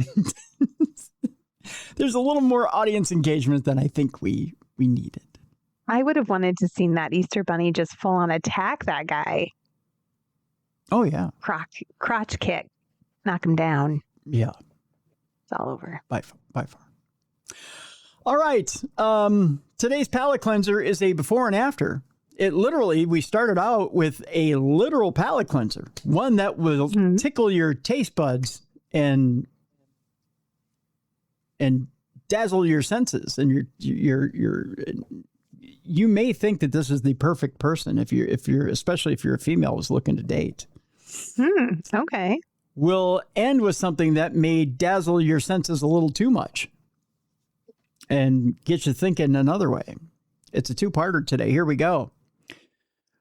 Something that's taken over the internet, Jess. A woman watches her Tinder date turn Olive Garden breadsticks into sandwiches. Is this a green flag or a red? I mean, it's a creative way to eat your breadsticks, so I'm going to go with green. You're going with green. All right. Let me tell you what exactly is going on here. A woman's Tinder date went viral after turning Olive Garden's unlimited breadsticks and salad into a DIY sandwich. I think it's creative. Pretty creative, huh? Maddie B's clip from March 19th of 2026 racked up recently nearly 7 million views, and for the most part, TikTok advised, girl, get involved with that. Really? Yeah, they're saying that's pretty darn creative. Apparently, if your date can max out an unlimited breadstick and salad deal like a genius, it's a green flag. The clip irritated commenters who are jealous that they didn't come up with the Olive Garden breadstick salad sandwich idea themselves. Others, grateful for the tip and hoping that Maddie B's date has more tricks up their sleeve, suggested restaurants for the couple's second date. Here is what that sandwich looks like, Jess. Right there. Take a look. Yeah, I'd eat that. Yeah. Like a little tiny baby Subway. Not only that, but you just pay for the unlimited breadsticks and salad, and that's it. Yeah. You're good to go. A little bit of water and your cheap date, right? Here is what they're suggesting. Olive Garden's unlimited soup, salad, and breadstick deal is available to adult dining customers as long as they're still eating. Each salad is made fresh, and each breadstick refill comes one per person per round. For the restaurant, it's a great way to get people in the door, and most diners order entrees without eating enough complimentary items to make it unprofitable. But we'll see what happens now that Maddie B's date broke the Olive Garden breadstick salad sandwich on TikTok. Yeah, they're going to have a problem on their hands. That's right. Maddie B narrated as her date assembled an Olive Garden salad breadstick sandwich. She said, okay, a tomato, little crouton, and some onion, she said. The TikTok creator explained in an on-screen text, POV at Olive Garden, and my Tinder date started doing this, right? And then built the little Olive Garden. You know what, Aim? I may post this article so you can see what exactly they're doing. It's pretty ingenious. It's kind of cute. Yeah. So it says here, was Maddie B's date's Olive Garden hack a red flag or a green one? Commenters weighed in with overwhelming support for Team Breadstick Sammy. At With Love Lex commented, girl, get involved with that. Tinder date, I think you mean life partner, replied at Salty Spoonie. Olive Garden Pro at Crystalani agreed, saying, as a former Olive Garden server of 4 years, fucking legit, immediate second date. Commenters suggested that the couple take it to Texas Roadhouse for their second date. Now take them to Texas Roadhouse. I need some ideas, wrote at Not Kristen 79. Brilliant. Nice. Now I'm thinking Texas Roadhouse. What do you do? Because all you get is the rolls with the cinnamon butter, which, by the way, a meal in itself. That's all I need, Tim. Right. But I mean, what do you do other than that? I mean, there's really not a... Oh, you know what? I got it. Right. You also get peanuts. Oh. Peanut in the roll with the butter. Yeah. Peanut butter sandwich. Peanut butter sandwich. Yeah. See? Round two. You're smart too. Well, I try. All this. You could do Red Lobster too. You get the cheddar biscuits. Oh, the cheddar bay biscuits. Right. Mm-hmm. But then what else do you get that you can throw in there? I don't know. Isn't there a salad combo there too? By the way, you get a salad usually. Red Lobster's in big time trouble right now. There was an article over the weekend that said they're in danger of closing all their locations. I wondered about that. We drove past one the other day, and I said I thought those were closing down. Like I'd heard that somewhere. Yeah. So if you don't want Red Lobster to close, people, go take advantage of whatever they got going right now. Because I always liked Red Lobster. Yeah, me too. So I don't know. I don't think it's Lobster Fest this time of year, but something's got to be going on. They got to have something. I'll meet you there in 20 minutes. There you go. Absolutely. All this talk of different culinary confections and restaurants has got us thinking one thing, and it's got doctors thinking another. What's the best way to get the most from your bidet? Have you ever thought of the water alternative as opposed to wiping? No, we had a bidet in our rental house when we were in Florida, and nobody used it. But we were like fascinated by it. Really? Never used it? No, it's weird. I've been told once you go bidet, you never. What's a good rhyme scheme here? Well, once you go bidet, you never go away. There you go. Yeah. But then, don't you have to wipe anyway? You're going to be all wet. You get dried off. Supposedly not. Air dry. Huh. Supposedly not. Once considered an oddity in American homes, bidets are now becoming increasingly common as more people seek a hygienic and sustainable alternative to toilet paper or hand managing certain physical conditions. Hand managing certain physical conditions. I just grossed myself out. Your face. It says here that toilet paper shortages during the COVID-19 pandemic helped demystify the devices for U.S. consumers, although Italy, Japan, and some other countries where bidets are standard bathroom features also saw runs on TP as well. So evidently they're not even satisfied with bidets. So if you have a bidet, you literally don't even need toilet paper. No, you don't. Like, never. Environmental awareness, less expensive bidet options, and the development of smart toilets that perform multiple functions. Have you ever sat on a smart Japanese toilet before, Jess? No. It'll change your life. Really? Mm-hmm. What does it do? Everything. I may marry one next year. Intern Yoko has some competition. Oh, it's not even close at this point. But the smart toilets that perform multiple functions have given further momentum to the idea of rinsing instead of wiping. I rise a little bit when I sit on a smart toilet. I'm not going to lie. Bidets have even earned a moment in the national spotlight last month when Zoran Mondani, New York City's new mayor, said he hoped to have them installed in the bathrooms of Gracie Mansion, which is the Manhattan home that serves as the official residence of the city's chief executive. Medical professionals sometimes recommend bidets for patients with hemorrhoids in recovery from surgery or who have limited mobility due to age or disabilities. But experts say bidets are not best for everyone and need to be used properly to prevent other problems. There's some different things you need to consider as well. Bidets are for every budget. Bidets use a jet of water to clean the genitals and the genitals, as I've been drinking on the job, and the anal area after someone goes to the bathroom. They originally existed mainly as a standalone feature separate from toilets. These days, the options include toilet seat attachment and handheld versions that resemble detachable shower heads. Many of the latest smart toilets come with integrated bidets and feature, get this, Jess, heated seats and adjustable water pressure and air dryers. Wow. Smart toilets are the best. I mean, there's just so much going on down there. It really is, but it's so good. I feel like it would just make the whole process take longer. Maybe. I mean, but, you got to be good to your starfish. Who has time for that? Well, if you have time to do your nails, you got time to, thoroughly clean your starfish. That's right. Thoroughly clean your starfish. Just a little bit about proper bidet etiquette, it says here. Bidet converts tend to rave about how much cleaner the appliances leave them feeling, believe it or not, as opposed to toilet paper.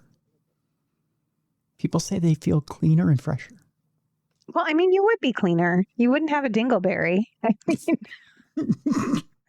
nothing's getting left behind when you got water spraying up your butt. I don't know why that left me laughing harder than anything we've read today, but it did. It says, since all toileting activity involves delicate body parts and bacteria, experts stress that correct bidet use is required to make the activity as sanitary as possible. When using standalone bidets and ones installed on toilets, it's best, especially for women, to turn on the faucet while facing the controls so the washing is done from front to back. That's true, because if you blow the stuff from the back to the front, you could get an infection. Right. You can't wipe from back to front. That's right. Here's my other question, Tim, as I ponder this. Mm-hmm. If you're using a public bathroom and it has a bidet, right, it's squirting water, mm-hmm. then don't the particles that come off of your starfish fall into the nozzle of the bidet? And then I go use it and it's going to have particles from you squirting up in the water at me. No, because the nozzle is literally under the, if I remember right, it's under the seat and depending on where it is, it's under this up and under the seat, so it's shadowed or sheltered, so it's not. It's got a splash guard. Okay. Yeah. Does it clean off everything? I just feel like somehow other people's poop particles would get into my delicate regions.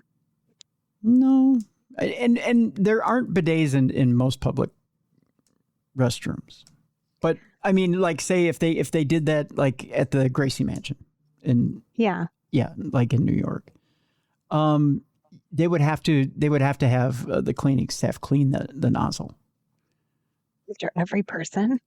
Well, not after every person, but I mean, they'd have to clean it multiple times a day. We should invent little robots that clean the nozzles. Oh, yeah. You could be rich. That's right. Yeah, that's right. Little bidet maids. You know what? I bet you there's a little thing in this article that talks about how they do that. It says as far as keeping yourself clean down there, that after washing, pat dry with toilet paper and a dedicated cotton towel to remove any remaining stool or prevent yeast infections too. That's the other part of proper bidet maintenance. Just a little helpful hint. Some of the benefits of bidets, by the way, according to a urogynecologist in Houston, that it showed that a bidet leaves less bacteria on a user's hand compared to toilet paper. There's that. So there would be less on a nozzle as well, I would think. Yeah. Yeah. However, doctors who are in favor of bidets think the devices are less harsh on sensitive skin than toilet paper.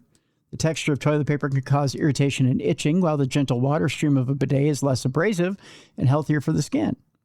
Bidets, therefore, may benefit people with chronic diarrhea or other conditions that necessitate a lot of wiping, as well as those that are prone to urinary tract infections, according to medical experts. They may also help relieve discomfort from hemorrhoids, fistulas, and anal fissures, which, by the way, is the name of my new album, Hemorrhoids, Fistulas, and Anal Fissures.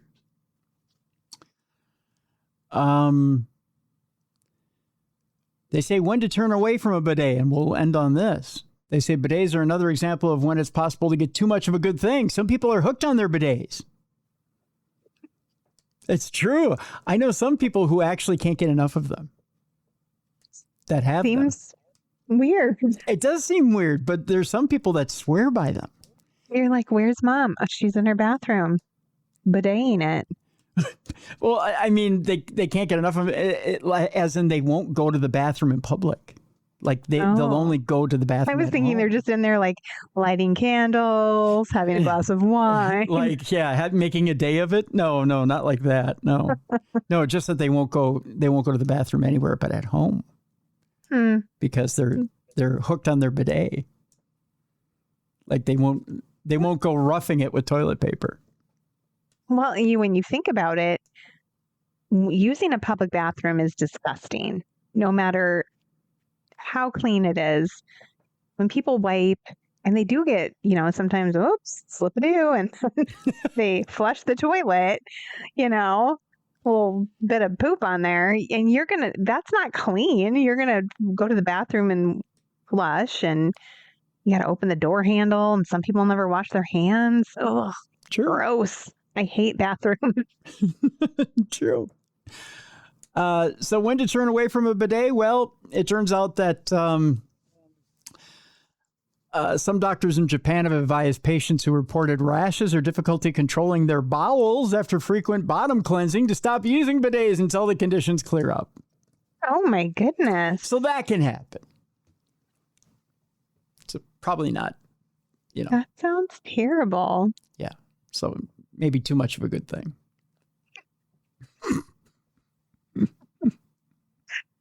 Oh. So with that little bit of a shitty situation, we'll wrap up that bit of a palate cleanser. And we'll ask Jess, what do you got going on this weekend? Oh, gosh. This week, just laying low lately, Tim. Just laying kind of low. Yeah, I don't blame you. Writing some books, hanging out with the fam. Yeah. Installing a bidet. No events to speak of right now. Yeah. No. Not installing Installing a bidet. a bidet and getting Feet Finder profile set up this week. There's going to be a lot of videos of me washing my toes in the bidet. Oh, very good. Yeah. Well, two birds, one stone. Exactly. Yeah, of course. I'll pretty much be doing the same. Be seeing how much money I can make with that busted up Charco foot. And then we're going to go to Red Lobster. Then we'll go to Red Lobster with the proceeds. That's right. That's right. That's right. Keep Red Lobster in business. Trying to see what kind of Sammys we can make out of Cheddar Bay biscuits. Yeah. Maybe we could do some foot pictures at Red Lobster. Oh, yeah. Yes. Yeah. Feeding each other biscuits with our feet. How many corns can we fit in a Cheddar Bay biscuit? Oh, no. No. Horrible. Gross. Anywho. Tomorrow on the big program, Supernatural News with Travis Thorpe. And then Thursday, we're talking about, are you ready for this, Jess? Yes. A preacher who has had near-death experiences. Not just one, but many. Interesting. Yeah. What happens when a woman of God has had experiences with God? Ooh. Yeah. That coming up on the program on Thursday. Maybe a good one. Yeah. So that, and people are like, Tim, what's up with God lately? I'm dying, people. No, I'm kidding. No, I just take that back. No, I do take that back. I just figured I'd throw in a morbid joke before we leave today. So that'll do it for today, folks. Thank you so much for continuing to listen and watch the program. Thank you so much for that. If you want to support the program, by the way, there is True Crime Tuesday swag in the store right now, darknessradioshow.com in the shop. Also, there is Darkness Radio swag there as well. Please go support the program. It's up and available right now. There's a brand new update to the Darkness Radio Apple app. Go get your updates, folks. Go do so right now. All right, that'll do it for Jessica Freeberg. I'm Tim Dennis. Thank you so much for continuing to watch and listen to the best in true crime podcasting. We'll see you tomorrow for Supernatural News.